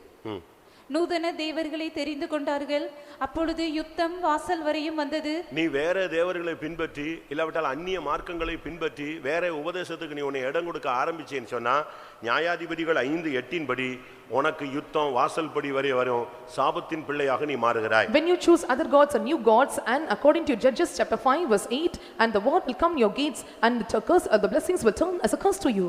அது மாத்திரமல்ல, and not only that, நீதிமொழிகள் 28 பார்க்கும் பொழுது, when we look into Proverbs chapter 28, நீதிமொழிகள் 28ஆம் அதிகாரம் 27ஆம் வசனத்தை பார்க்கும் பொழுது, when we look into 28:27 of Proverbs, நீங்க உலக பிரகாரமா இந்த சாபத்துக்குரிய காரியங்களை நீங்க செய்ய போறதில்லை, என்ன நீங்க ரட்சிக்கப்பட்டீங்க. So you are not going to things the world according to the worldly things, but you have seek now. ஆனா நான் இப்ப சொல்லிட்டு வர்றது அந்நியருக்கல்ல, நம்முடைய ஜனங்களுக்கு எப்படி ஆசீர்வாதம் வருது, எப்படி சாபம் வருது. I am not telling to the strangers or strange people, I am telling to our believers and how the curses and blessings come upon them. நீதிமொழிகள் 28:27. 28:27 of Proverbs. தரித்திரருக்கு கொடுப்பவன் தாழ்ச்சி அடையான், தன் கண்களை ஏழைகளுக்கு விலக்குகிறவனுக்கோ அநேக சாபங்கள் வரும். நீ வேற எந்த சாபத்துக்குரிய காரியத்தையும் செய்ய வேண்டாம். And you don't want to do any other things called curse. ஆனா தரித்திரனுக்கு ஏழைக்கு உன் கண்ணை விளக்கும் பொழுது உன் மேல தானாகவே எது வந்துருது? ஏழைகளுக்கு உதவாம நீ கண்சாடையா போகும் பொழுது, கண்டுக்காம போகும் பொழுது, ஒருத்தன் ஐயா தாங்க எனக்கு சாப்பாடு இல்லைங்கும் போது நீ பாட்டுக்கு கார்ல ஏறி போயிட்டே இருந்தீன்னா நீ போயிடலாம், அது உனக்கு பெரிய கிரேடு மாதிரி இருக்கும். ஆனா பைபிள் சொல்லுகிறது, ஏழைகளுக்கு தன் கண்களை விளக்குகிறவனுக்கோ எது வரும்? அநேக சாபங்கள் வரும். And but he that hideth his eyes to the poor, the eyes will come and many curse upon him. அதனால தான் பைபிள் சொல்கிறது கேட்கிற எவனுக்கும் கொடுத்துரு. And so the Bible says, and he that asketh, and you must give to everyone. அப்ப எங்க அக்கா வீட்ல இருந்து திடீர்னு வந்து 3 லட்சம் ரூபாய் கொடுங்கறாங்க, கொடுத்துறவா? So if they are coming from a sister's house, they are asking for 3 lakhs money, can I give her? நம்ம ஆளுங்க உடனே போய் வட்டிக்கு வாங்கி கொடுத்துறான். So immediately and they are getting the money for interest, and they are giving the money to the sister. அவளும் கட்ட மாட்டா, இவனும் கட்ட முடியாது. And they too cannot come and they settle the money, and they should not settle the money. உன்னிடத்துல இருக்குறதுல முடிஞ்சத கொடு. So what is your need and what you are able to give, and you can give to them money. ஏழைகளுக்கு இறங்கு. And you have to be merciful to the poor. Bible சொல்லுகிறது ஏழைகளுக்கு இறங்குகிறவன் கர்த்தருக்கு கடன் கொடுக்கிறான். The Bible says, and he that have mercy to the poor and giving the debts to God. இன்னைக்கு எத்தனை பேருக்கு ஏழைகளுக்கு உதவி செய்றீங்க? Today how many are helping the poor? ஏழைகளுக்கு எத்தனை பேர் உங்களுடைய கண்களை மறைக்கிறீர்கள்? And how many are hiding your eyes to poor? ஒரு சிலர் வந்து ஏதாவது சொன்னாங்கன்னா, ஒருத்தன் யாக்கோபுல வாசிக்கிறோம், ஒருத்தன் குளிர் அடிக்குதுன்னு சொன்னானா, அப்படியே போய் ரெஸ்ட் எடுங்க நான் சாப்பிடுறாங்க. சாப்பிடுங்க சாப்பிடுங்க, சாப்பாடு கொடுத்ததானங்க சாப்பிடுவான். So only if you provide a food and they will eat. சாப்பாடு கொடுத்ததானே சாப்பிடுவான். Only if you provide food and they can have. சாப்பாடு கொடுக்காம எப்படி சாப்பிட முடியும்? So without providing food, and how can they eat? வாசிங்க யாக்கோபுல, யாக்கோபு 3ஆம் அதிகாரம் 16ஆம் வசனம். Chapter 3 verse 16 of James. Sorry 2:16. 2:16 of James. உங்களில் ஒருவன் அவர்களை நோக்கி நீங்கள் சமாதானத்தோடே போங்கள். ஒரு நிமிஷம் 15 16 வாசிங்க, அப்பதான் கண்டினியூஸ். ஒரு சகோதரனாவது சகோதரியாவது வஸ்திரம் இல்லாமலும் அனுதின ஆகாரம் இல்லாமலும் இருக்கும்போது உங்களில் ஒருவன் அவர்களை நோக்கி நீங்கள் சமாதானத்தோடே போங்கள், குளிர் காய்ந்து பசியாருங்கள் என்று சொல்லியும் சரீரத்திற்கு வேண்டியவைகளை அவர்களுக்கு கொடாவிட்டால் பிரயோஜனம் என்ன? புரிஞ்சுதா? சொல்லுங்க, புரிஞ்சுதா? சாப்பாடே கொடுக்காம சாப்பிட்டு போங்க, சாப்பிட்டு போங்க, அவன் எங்க போய் சாப்பிடுவான்? Can you understand? Without providing food, if you say that and we go and eat, and how they will eat? யோபுவை பத்தி படிச்சீங்கன்னா, when you read about அநாத Job, பிள்ளைகள் சாப்பிடாம அவன் பந்தியில அநாத பிள்ளைகள் இல்லாம அவன் சாப்பிடுறதே கிடையாது. So in his table and without orphans, and can never have his food. தாவீது மேவிபோசேத் இல்லாம ஒரு நாளும் சாப்பிட மாட்டான். And David without Mephibosheth, and he will never consume. மேவிபோசேத் யாரு? And who is Mephibosheth? முடமான ஒரு ஆள். And he is a lean man. அவன் கூட தான் உட்கார்ந்து சாப்பிடுவான். And he'll eat with him. யோபு தாய் தகப்பன் இல்லாத பிள்ளைகள் சாப்பிடாம நான் தனியா என்னைக்காவது சாப்பிட்டிருக்கனா அப்படின்னு ஒரு क्वेश्चन பண்றான். And Job asked a question, and without the offense or he eat even, and how can I eat on the table? எப்படி அவனுக்கு ரெட்டிப்பான ஆசீர்வாதம் வந்துச்சு? And how he got the double portion of blessings? எப்படி அவனுக்கு வந்துச்சு? And how he received? யோபு 31:17. 31:17 of Job. தாய் தகப்பன் இல்லாத பிள்ளை என் ஆகாரத்தில் சாப்பிடாமல் நான் ஒருவனாய் சாப்பிட்டதுண்டோ? இவன் தாங்க உத்தமன். And he is an upright. இவனுக்கு தான் ரெட்டிப்பான ஆசீர்வாதம் தேடி வந்தது. And for him the double portion of blessings sit after நீங்க him. யோசிச்சு பாருங்க, நம்ம எத்தனை ஏழைகளுக்கு உதவி செய்றோம்? You just think and see in how many poor we are helping them. எத்தனை ஒண்ணுமில்லாதவங்களுக்கு உதவி செய்றோம்? So to how many helpless we are helping? நீங்க நினைக்கலாம் நாங்க வந்து தசமபாகம் கொடுக்கிறோம். தசமபாகம் வேற, இது வேற. And you may say that, and we are giving the offerings and tithes are different, and this is different. தசமபாகம் நீ செய்ய வேண்டிய கடமை. So tithes, it is the duty or you have to do. இது நீ செய்ய வேண்டிய ஊழியம். And but this is your ministry. உன்னால முடிஞ்ச அளவு ஏழைகளுக்கு நீ உதவி செய்யணும். So according to extent you must help the poor. குறிப்பாக especially சாப்பாடு இல்லாதவங்க, and they that do not have food, வஸ்திரம் இல்லாதவங்க, and they that don't have raiments. அதுக்காக சாப்பாடு இல்லாதவங்கன்னா உன் வீட்ல கெட்டு அந்த கை வச்சால கொல கொல கொலன்னு மாறின பிறகு சோறு கொடுக்கிறது, இதெல்லாம் துரோகம். இதுதான் சாபத்தை தானாவே கொண்டு வந்துரும். And the spoiled food if you give to them, and this will bring the cursing upon you things. அதே மாதிரி ஆகாரம் கொடுக்கறேன்னு சொல்லிட்டு கெட்டு போன ஆகாரத்தை கொடுக்கிறது. At the same time providing food, and you should not give the spoiled food. அதே மாதிரி Dress கொடுக்கறேன்னு சொல்லிட்டு கிழிஞ்சு போனதெல்லாம் இவன் போட்டு 3 வருஷம் தேய்ச்சி அடிச்சு ஒண்ணுமில்லாம ஆகுனத அழகா அயன் பண்ணி கொடுத்து விட்டுறது. And giving them நீ அத போட்டு சுத்து ரோட்ல. And giving the raiments, and you should not give your torn raiments by ironing, and it is wrong practice. நான் கற்றுக்கொண்டதை சொல்றேன். But what I learned, I see you. நான் சென்னை எம்ஜிஆர் நகர்ல இருக்கும்போது, and when I ministered in MGR Nagar, ஒரு சகோதரன் தான் பிள்ளைக்கு பையனுக்கு பிறந்த நாள்னு கொண்டு வந்தார். and one brother brought a child at saying that it was birthday. நல்ல காஸ்ட்லியான Dress போட்டு தான் பிள்ளைய கொண்டு வராரு. திரும்ப குளிப்பாட்டி அழகா கொண்டு வராரு. And he took him with a costly dress. ஜெபிச்சு முடிச்ச உடனே ஒரு கேரி பேக் கொடுத்து ஏழைகளுக்கு இதே சைஸ்ல உள்ள பிள்ளைக்கு பையனுக்கு கொடுங்கன்னு சொல்லி. At the end of the prayer and said that, and you take or give the same garments and the same cost. இதே Dress and the same garments. இதே சேம் Dress, அதே நம்பர், அதே பேண்ட் ஷர்ட் அப்படியே ஒன்னு புதுசா எடுத்து வச்சிருக்கா. அதை கொடுத்துட்டு இந்த இதே Dressக்கு ஏத்த ஒரு பையனுக்கு என்ன செய்யுங்க, ஏழை பையனுக்கு கொடுங்கன்னு போய்டு. And same dress, and he purchased of the same size and same cost, and he said that, and we give to the poor. இதுதான் correct. And this is the right practice. நான் உதவி செய்யறேன்னு சொல்லிட்டு கிழிஞ்சு போனது, தேஞ்சு போனது, இன்னும் ஒரு அதனால தான் இந்த கேரளான உடனே இங்க எங்கயாவது மூட்டை கட்டி கொண்டு வந்து இங்க இறக்கி விட்டுருவானுங்களோ எனக்கு பயமே வந்துருச்சு. And saying that when I asked for the Kerala elephant and they some okay the town governments and so I got fear of it. தவறு. It is wrong. நீ சரியா உதவி செய்யணும். So you have to help them rightly. இந்த பாபா ராம்தேவ்னு ஒருத்தன் சுத்திட்டு இருப்பான். And there will be a person called Baba Ramdev. தெரியும் உங்களுக்கு எல்லாருக்கும் தெரியும். பதஞ்சலியோட owner. And he is the owner of Patanjali. தெரியும் தானே? தெரியாதா? தாடி வச்சிட்டு யோகா மாஸ்டர் ஒருத்தன் சுத்துறானே. So one who was and he was telling the name of yoga and he was roaming around in India. North இந்தியால ஒரு பஞ்சமோ ஒரு ஏதோ ஒரு வெள்ளம் வந்துச்சுங்க. In North India and there occurred a flood of famine. அவன் நான் கொடுக்கறேன்னு சொல்லி பதஞ்சலியில இருந்து நான் இவ்வளவு பொருள் கொடுக்கறேன்னு சொல்லி கொண்டு போய் இறக்கிட்டான். கடைசில பார்த்தா அவ்வளவு எக்ஸ்பைரி டேட் தாண்டின case. So he said that I am going to provide the materials from Patanjali and everything were expired products. Date தாண்டி போனதெல்லாம் அங்க ஸ்டாக்ல கிடக்கலையா? மொத்தமா இவர் வந்து வாரி வழங்குறாராம். And it got expiry and was stock and he said that and I am going to give in a planet for them. Expiry date தாண்டிச்சுனா அதுக்கு பேர் என்னது? விஷம். So when it crossed the expiry date it is poison or it is spoiled item. அத கொடுக்கிறதுல பெரிய ஞானிகள் அவங்க. And saying that and they are the wise one to give all these things. ஏன் உனக்கு अनेक சாபங்கள் வருதுன்னு காரணம் சொல்றேன். And today I tell you and what are the reasons for the curses to come upon கண்களை விலக்குகிறபடியால் உனக்கு अनेक சாபங்கள் வருகிறது. And you have hidden your eyes to the poor and so the many curses is coming upon you.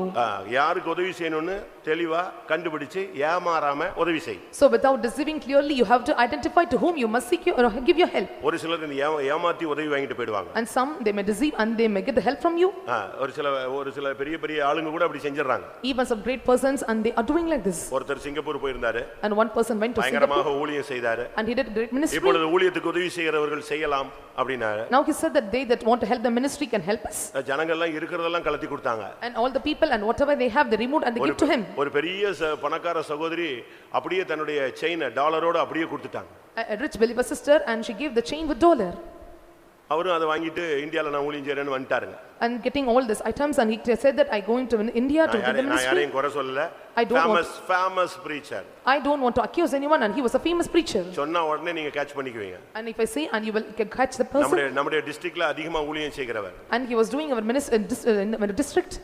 கொஞ்சம் ஒரு 6 மாசமோ ஒரு வருஷமோ கழிச்சு அந்த சிங்கப்பூர் ஃபேமிலி எதுக்கோ இந்தியாவுக்கு சென்னைக்கு வந்துட்டாங்க. After 6 months or 1 year the Singapore family for some purpose they came to India. வந்த இடத்துல when they came to this place இவர் இருக்கிற இடத்தை தேடி வந்துட்டாங்க. And they sit of the place where he was ministering. அவர் அன்று இல்லை. And he was not there. அவர் out of station. And he was out of station. ஆனாலும் அவர் இருக்கிற இடத்தை தேடி போனதனால இவர் சிங்கப்பூர்ல இருந்து வந்திருக்காருன உடனே இவருக்கு ராஜ மரியாதை கொடுக்கப்பட்டது. So when he said that and he came from Singapore and the royal respect was given to them. அந்த பிரீச்சருடைய வைஃப் அங்க இருந்தாங்க. And the preacher's wife was there. அதனால இவங்களுக்கு கேள்விப்பட்ட உடனே பயங்கரமா கவனிச்சாங்க. So when he heard this news and they have given a great respect and they cared them well. இவங்க உட்கார்ந்திருக்காங்க. And they sat there. இவங்களுக்கு வச்சிருக்கிற டீப்பால காஃபியோ ஸ்நாக்ஸோ வைக்கிறதுக்கு அவங்க வந்தாங்க. And the teapot were there, the coffee and snacks were provided to him. அப்படி குனிந்த பொழுது So when they bent down pastor அம்மாவுடைய காலத்துல இருந்து அப்படியே டாலர் டாங்னு முன்னால வந்து ஒரு ஆட்டம் ஆடிச்சு. And the wife of the pastor's neck and the chain came and it was just banging around. அந்த புருஷனும் மனைவி அப்படியே பார்த்தாங்க. And the wife and husband and they gazed at it. ஏய் இது இன்னைக்கு மீட்டிங்ல நீ கலத்தி போட்டது தானே? And he said that and this is the jewel that you removed on that day? Yes. And she said yes. ஊழியத்துக்குன்னு கேட்டாரே கொடுத்தோம். இப்ப யாருக்கு போட்டாரு? பாஸ்டர் அம்மாவுக்கு போட்டாரு. And so for the sake of the ஊழியத்துக்கு இவங்க யூஸ் பண்ணல அப்படினு ரைட்னு சொல்லிட்டு அதோட போனவன் தான் திருப்பி வருவானா அவன். And they did not use the chain for the ministry. Within that they fled away and they never returned back. தவறு. It is wrong. நான் சொல்றேன் ஏழைகளுக்கு கொடு. And I see that you must lend to the poor. ஏழைகளுக்கு கொடு. And you must give to the poor. CPMலே ஒரு பிரசங்கம் இருந்துச்சு. In CPM and there is a preaching. ஏழைகள் என்றால் ஊழியர்கள். And poor means and our ministry. தரித்திரருக்கு கொடுங்கள் அப்படினா தரித்திரர் என்றால் ஊழியர்கள். And if they give to the poor and the poor or he ministers. இப்போ நான் அத திருப்புறேன். I am turning it now. இப்போ எல்லாரும் நல்ல well settled.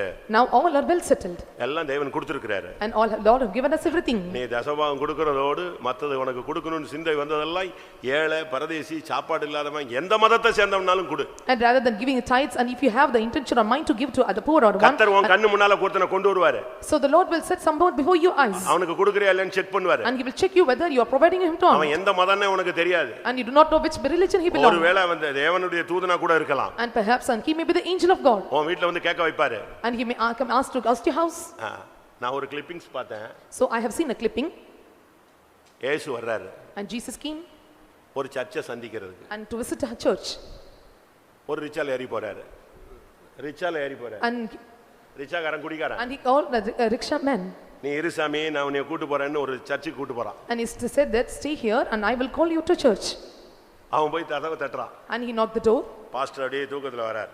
And pastor, he was coming when he was என்ன and he asked what? என்ன ரிச்சாக்காரனை பார்த்து ஏய் என்ன விஷயம்? And asking to the rickshaw man, he asked, and what do you want? இயேசு வந்திருக்காரு கூட்டி வந்தேன் அப்படிங்கறான். And he said that Jesus came and so I called to your அது house. எப்படிடா வருவாரு அவரு? And how கதவு போட்டா. And how he will come now? And he locked the door. இயேசு அங்க நின்னுட்டு இருக்காரு. And Jesus stood on the door. ஆனா அப்பதான் அடுத்த ஒரு சர்ச்சுக்கு போய் தட்டறான். And he was just seeking for the other அங்க person. பாஸ்டர் வெளிய வராரு. And the next pastor came. அவர் அப்பதான் இயேசு வருகிறார் கூட்டம் முடிச்சிட்டு வந்திருக்காரு. And only that time and he have finished the meeting or Jesus அவர்ட்ட போய் comes. தட்டறான். And he was in that house. இயேசு வந்திருக்காரு. And Jesus comes. எங்கன்னு திரும்பி பார்க்கறான். And he turned அங்க aside. இயேசு நிக்கறாரு. And Jesus was standing there. அதே எப்படிடா வருவாரு இவெல்லாம் ஏமாளிங்க ஏமாத்துற இப்படினே Dress போட்டு சுத்துறானுங்க போ சொல்ல அவனை. And you are all deceivers and how he'll come and ask him to go out. இப்படி தான் இயேசுவையே துரத்தி விடுற ஆளுங்க ஏழைகளை துரத்தி விடாம இருப்பான். So these people and who were chasing out the Jesus or will not they chase the poor people? எத்தனை பேர் ஏழைகளுக்கு உதவி செய்ததுல மனசாட்சி சுத்தமா இருக்கு உங்களுக்கு? And how many have the pure conscience in helping the poor? எத்தனை பேருக்கு அப்படி இருக்கு? And how many are having this conscience? சரியா நீங்க எத்தனை பேர் அதாவது ஏழைகள்னு சொன்னா ஏமாத்துற ஏழைகள் ஒரு டீம் இருக்கு. And rightly when they that say that and they that are helping the poor and team there is to deceive others. கர்த்தர் என்ன கொடுத்தாலும் ஒண்ணு இல்லன்னு புலம்பிக்கிட்டே காசு புடிங்கிட்டே சுத்துற ஒரு டீம் இருக்கு. அதுல நீங்க ஏமாற வேண்டாம். So whatever the Lord provides or gives to them and they say that there is nothing and they are roaming around to get the money from others. ஏழைகளுக்கு உதவி செய்யுங்க. And you must help the poor. ஏழைகளுக்கு தன் கண்களை விலக்குகிறவன் மேல் अनेक சாபங்கள் வரும். இப்போ யோசிச்சு பாருங்க யாருக்கெல்லாம் நீங்க உதவி செய்யாம விட்டுட்டீங்க. And he that hideth eyes to the poor not to help and many curses may come and fall upon him. சகரியா 5ஆம் அதிகாரம் 3ஆம் வசனத்தை பார்க்கும் பொழுது When we look into Zechariah chapter 5 verse 3 அங்க என்ன சொல்லப்பட்டிருக்கிறது? and what it is said there? ரெண்டு கூட்டத்தார் மேல் சாபம் வருகிறது. And the curses will fall upon two groups.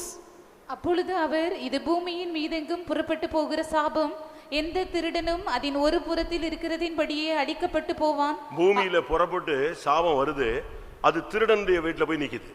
And this is a curse that goeth forth after the face of the whole earth and it stood on the house of the thief. அந்த வசனத்தை அடுத்த வசனத்தை பாத்தீங்கன்னா When you see- பொய்யானை இடுகிறவனுடைய வீட்ல போய் அந்த சாபம் நிக்குது. So when you see that verse and other verse and they that sweareth wrongly and it come and fall upon their house.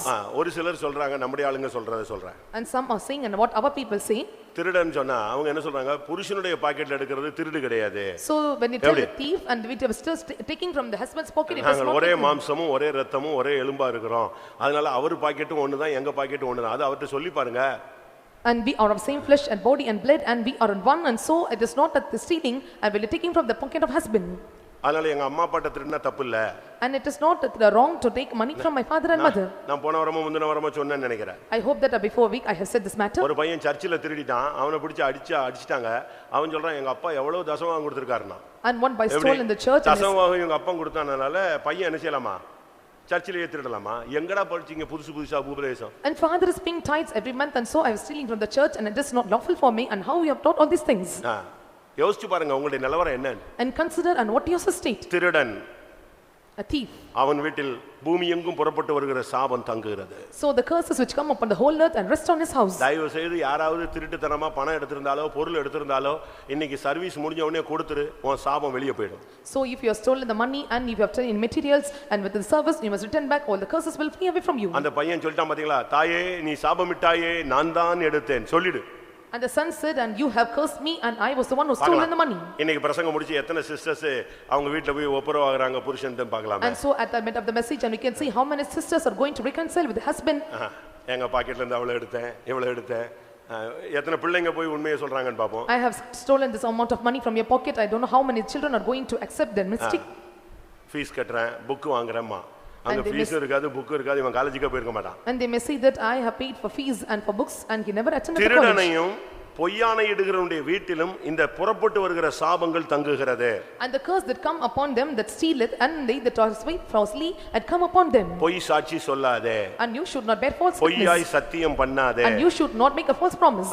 இவைகள் எல்லாம் உன்னை அறியாமலே உன்மேல் சாபத்தை கொண்டு வரும். And this without unknowingly or knowledge and it will bring a curse upon you. நீ திருடனோடு ஒருமித்து போகாதே. And you should not engage with the thieves. விபச்சாரக்காரனோடு சேர்ந்து போகாதே. And you should not be a partaker of the adulteress. விபச்சாரம் ஒரு பொல்லாத ஒரு துரோகத்தின் வல்லமை. And adultery and it is the word of the treachery. என்னாகமோ 5:27 பார்க்கும் பொழுது And we look into 5:27 of Numbers. ஒரு பெண்ணோ ஆணோ மனைவிக்கோ புருஷனுக்கோ துரோகம் செய்தால் சாபம் வரும். If the husband or wife or man or woman and when they are doing treachery and the curse may come upon them. புருஷனோ மனைவியோ உயிரோடு இருக்கும் பொழுது நீ புருஷனுக்கோ மனைவிக்கோ துரோகம் பண்ண கூடாது. So when the husband and wife is alive and you should not harm the husband or wife. அதத்தான் எரேமியா 23:10 வாசிக்கும் பொழுது. So when we read 23:10 of Jeremiah. எரேமியா 23:10 தேசம் விபசாரக்காரரால் நிறைந்திருக்கிறது, தேசம் சாபத்தினால் துக்கிக்கிறது. தேசம் விபச்சாரத்தினால் நிறைந்திருக்கிறது, அதே நேரத்துல தேசம் சாபத்தினால் துக்கிக்கிறது. And the land is full of adultery, and the same time and the land is also is great of this and evil. ஆவிக்குரிய வாழ்க்கையில வந்துட்ட பிறகு After coming to the spiritual life, நீங்கள் ஒரு தெய்வீக புனித வாழ்வை கடைபிடிக்க வேண்டும். and you have to bring on the devout or saintly life. என்ன வந்தாலும் அந்த மனைவி புருஷனை விட்டு அவங்களுக்கு துரோகம் பண்ணக்கூடாது. So whatever comes, and that wife should not harm or should not do evil to the husband. ஒருவேளை நீ கல்யாணம் கட்டினது பெண்ணாக இல்லாமல் சிலுவையாக இருக்கலாம். And sometimes and the married may not be a woman, it may be a ஒருவேளை நீ cross, கல்யாணம் கட்டினது பெரிய கல்லா இருக்கலாம். or it may be a stone that you have married. ஒரு கல்யாணத்துல பாஸ்டர் பிரபாகரன் இதை சொன்னாரு. In one marriage, Pastor Prabhakaran said like this. அதாவது விவாகம் அப்படின்னு நம்ம சொல்றோம், தமிழ்நாட்டுல கல்யாணம்னு சொல்லுவோம். We are saying as vivakam, in Tamil Nadu we use the term kalyanam. பைபிள்ல ரெண்டு வேர்டு இருக்கு. But in the Bible there are two terms. இயேசு கல்யாண வீட்டுக்கு போனார்னு இருக்கு, விவாகம் யாவருக்குள்ளேயும் கனம் உள்ளதுன்னு சொல்லிருக்கு. And the Bible said that, and the marriage is honorable all, and Jesus went to the marriage house. விவாகம் அப்படிங்கிறது சான்ஸ்கிரிட் வேர்டுன்னு சொல்றாரு. And they are telling that it is a Sanskrit term calling as vivakam. Vivah Viva, அப்படினா பெரிய கல். and viva means big stone. ஹம் அப்படினா உன்னோடு இணைக்கப்பட்டு விட்டது. And hum, it is joined with you. அப்ப கல்யாணத்தன்னைக்கு எது உன்னோடு இணையுது? So in marriage, and what is joined with you? ஒரு பெரிய பாரம் உன்னோடு சேர்ந்துக்குது. A big burden is joined with you. இது வரைக்கும் தனியா சுத்தினாலும் இனிமே அதையும் சேர்த்து தூக்கிக்கிட்டு இல்லட்ட இழுத்துக்கிட்டே போணும். And he who roamed alone, and from that day onwards, and you have to carry her too. ஆனா அதனால நீ கல்ல கலத்தி விட கூடாது. So you should not loosen the stone. சிலுவையை சுமந்து தான் ஆகணும். And you have to bear the cross. சிலுவையை சுமந்து நீ அந்த இடத்து பர்టిక్యులர் அந்த பாயிண்ட் வரைக்கும் நீ போய் தான் ஆகணும். And you have to carry and bear the cross, and you must reach to the particular point. நீ உன்னுடைய மனைவிக்கோ புருஷனுக்கோ துரோகம் பண்ண கூடாது. And you should not do treachery to your wife or husband. உன்னுடைய பெற்றோர்களுக்கு தெரியாம நீ தவறான தொடர்பு வைத்து பெற்றோர்களுக்கு துரோகம் பண்ண கூடாது. So without the knowledge of your parents, and you should not have any illegal communication, and should not do the treachery to your parents. சபைக்குள்ள வந்துட்ட பிறகு நீயே பெண்ணையோ பையனையோ தேடி நீ சபைக்கு துரோகம் பண்ண கூடாது. After coming to the church, and you should not seek after the girl or boy, and you should not do any treachery to the church. இவைகள் வெளியரங்கமாக பார்த்தா உனக்கு லைஃப் செட்டில்மென்ட் மாதிரி தெரியும், ஆனா இவை ஒரு சாபம். Outwardly it may seem like a life was settled, but it was an inward, it was cursed to you. நீதிமொழிகள் 3ஆம் அதிகாரம் 33ஆம் வசனத்தை பார்க்கும் பொழுது, Chapter 3 verse 31 of Proverbs. 3:33. துன்மார்க்கனுடைய வீட்டில் கர்த்தரின் சாபம் இருக்கிறது. துன்மார்க்கனுடைய வீட்டிலே கர்த்தருடைய சாபம் வந்து தங்குகிறது. So in the house of the wicked the curse come upon them. 3:33 of Proverbs. இந்த மார்க்கத்துல வந்த பிறகு நீ துன்மார்க்கமாய் வாழக்கூடாது. After coming to this religion of way, and you should not live a wicked life. இன்னைக்கு சபையில கூட अनेक துன்மார்க்கர்கள் இருக்கிறார்கள். Even in the church, and there are many wickeds. துன்மார்க்கரோ கொந்தளிக்கும் கடலை போல இருக்கிறார்கள். So and the wicked are like a roaring waves of the sea. எப்ப பார்த்தாலும் பிரச்சனைகள் வீட்ல கொந்தளிச்சிட்டே இருக்கும். So they used to, and their problems will be boiling in the house. 50ஆம் சங்கீதம் சொல்லுகிறது, 80th Psalm says, துன்மார்க்கன் என்னுடைய வசனத்தை தன்னுடைய முதுகுக்கு பின்னாலே எறிந்து விடுகிறான். and the wicked is casting my word behind his. என்னுடைய வசனத்தை எடுத்துரைக்க அவனுக்கு என்ன அதிகாரம் உண்டு? So what power he have to take my words? அவன் திருடனோடு ஒருமித்து போகிறான். And he was concerning with the thieves. விபசாரக்காரரோடு அவனுக்கு பங்குண்டு என்று கர்த்தர் பேசுகிறார். And the Lord says, and he is a partaker of the adulterers. சங்கீதம் 50 18ஆம் வசனம். நீ திருடனை காணும்போது அதுக்கு மேல உள்ள வசனம் 16ஆம் வசனம். தேவன் துன்மார்க்கனை நோக்கி, நீ என் பிரமாணங்களை எடுத்துரைக்கவும் என் உடன்படிக்கையை உன் வாயினால் சொல்லவும் உனக்கு என்ன நியாயம் உண்டு? உனக்கு என்ன நியாயம் உண்டு? நீ பைபிளை தூக்கிட்டு வசனத்தை சொல்லிட்டு அலையற, ஆனா திருடனோடு சுத்துற, இஷ்டத்துக்கு நீ போற வேறுபாட்டின் ஜீவி எல்லாம்னு கர்த்தர் பேசுறார். So the Lord is saying that, and you have the partaker of the thieves, and you do only the wicked things, and what partaker with you? And he was asking the question to him. 109ஆம் சங்கீதம் 17ஆம் வசனம். Psalm 109 verse 17. 109:17. சாபத்தை விரும்பினான், அது அவனுக்கு வரும். அவன் ஆசீர்வாதத்தை விரும்பாமற் போனான், அது அவனுக்கு தூரமாய் விலகி போ. அது துன்மார்க்கனுடைய வேலை. அதுக்கு மேல உள்ள வசனங்கள், அவன் சாபத்தை விரும்புகிறான். So this is the work of the wicked, and he loved with the cursing. பரவாயில்லை அப்படிமா. It's okay to begin. இஸ்ரவேல் ஜனங்கள் என்ன சொன்னாங்க அன்னைக்கு? And what the people of Israel said on the day? யூதர்கள் என்ன சொன்னாங்க? And what the Jews said on the day? இயேசுவினால வருகிறதான இரத்தப்பழி எங்க மேல என்ன செய்யட்டும்? எங்கள் மேலயும் எங்க பிள்ளைகள் மேல சுமரட்டும்னு சொன்னாங்க. And the blood will come upon Jesus, let come upon ourselves and the children. இன்னைக்கு எத்தனை பேர் இப்படி இருக்கிறோம்? And so how many are in this state? இஸ்ரவேல் ஜனங்கள் கஷ்டப்படும் போது ஒரு நாள் அறிக்கை செஞ்சாங்களாம். யூதர்கள் சொன்னாங்களாம், இயேசுவை அடிச்ச அடியினுடைய இரத்தப்பழி தான் இப்ப எங்க சந்ததிகளை போராடுது. And the people of Israel, and when they were beaten, and they said that the blood upon Jesus and came upon us and our children. நீ யோசிச்சு பாரு. And think and see. உன்னுடைய வாழ்க்கையில துன்மார்க்கம் இருந்தால், Is there wickedness in your life? இன்னைக்கு விசுவாசிகளுக்குள்ள துன்மார்க்கர்கள் உண்டா? Is there any wicked among the believers? இந்த சர்ச்சுக்குள்ள அப்படி ஆளுங்க வர முடியுமா? Or is any people can come to the church like அப்படின்னு ஒரு this? கேள்வி இருக்கு. And is such a question is found இந்த among us? சர்ச்சில யாருனாலும் வரலாங்க. பாவியும் வரலாம், பரதேசி வரலாம், பரிசுத்தம்னு வரலாம். And sinners or saints or holy people, and anyone can come to the church. Bible என்ன சொல்லுகிறது? What the Bible Bible says. அதுக்கு காரணம் என்ன? And what is the reason behind it? துர்க்கிரியைகளுக்கு தக்கதான தண்டனை சீக்கிரமாய் நடவாதபடினால் அநேகருடைய இருதயம் துணிகரம் கொண்டு கிடக்கிறது. And many of the heart was presumptuous because and the evil for the punishment was not given or delivered to them. பழைய ஏற்பாடு மாதிரி பட்டு பட்டுன்னு அடிச்சாருன்னா பாதி வரைக்கும் கண்ணு இருக்காது கால் இருக்காதுங்க. And like Old Testament, he was beating the people like anything, and many people will lose their eyes and hands. அப்படிதானே? இப்ப நீங்க ஒருத்தனை அடிச்சு விட்டீங்க, அவன் திருப்பி அடிச்சிருவான். ஒருத்தனை கண்ணை காலி பண்ணிட்டீங்கன்னா அவன் கண்ணை காலி பண்ணிடுவான். இப்படியே சபையில இருக்கிறவன் ஒருத்தனுக்கும் கை இருக்காது கால் இருக்காது. And if you beat a person and he beat you, and if you are doing like this, and many will lose their hands and இல்ல legs in பழைய the church. ஏற்பாடு மாதிரி கர்த்தர் ஜட்ஜ்மென்ட் கொடுத்தா உடனே பாதி பேர் செத்து போயிருப்பான். And like Old Testament, if the Lord gives judgment like this, and many are half people may dead. ஆனா இன்னைக்குள்ள பிரச்சனை என்ன? And what is the present day problem? துர்க்கிரியைகளுக்கு தக்கதான தண்டனை சீக்கிரமாய் நடவாவில். And the punishment for the evil works are not manifested. அதனபடினால் அநேகருடைய இருதயம் துணிகரம் கொண்டு கிடக்குது. So many of the hearts was very presumptuous. பிரசங்கி 8:11.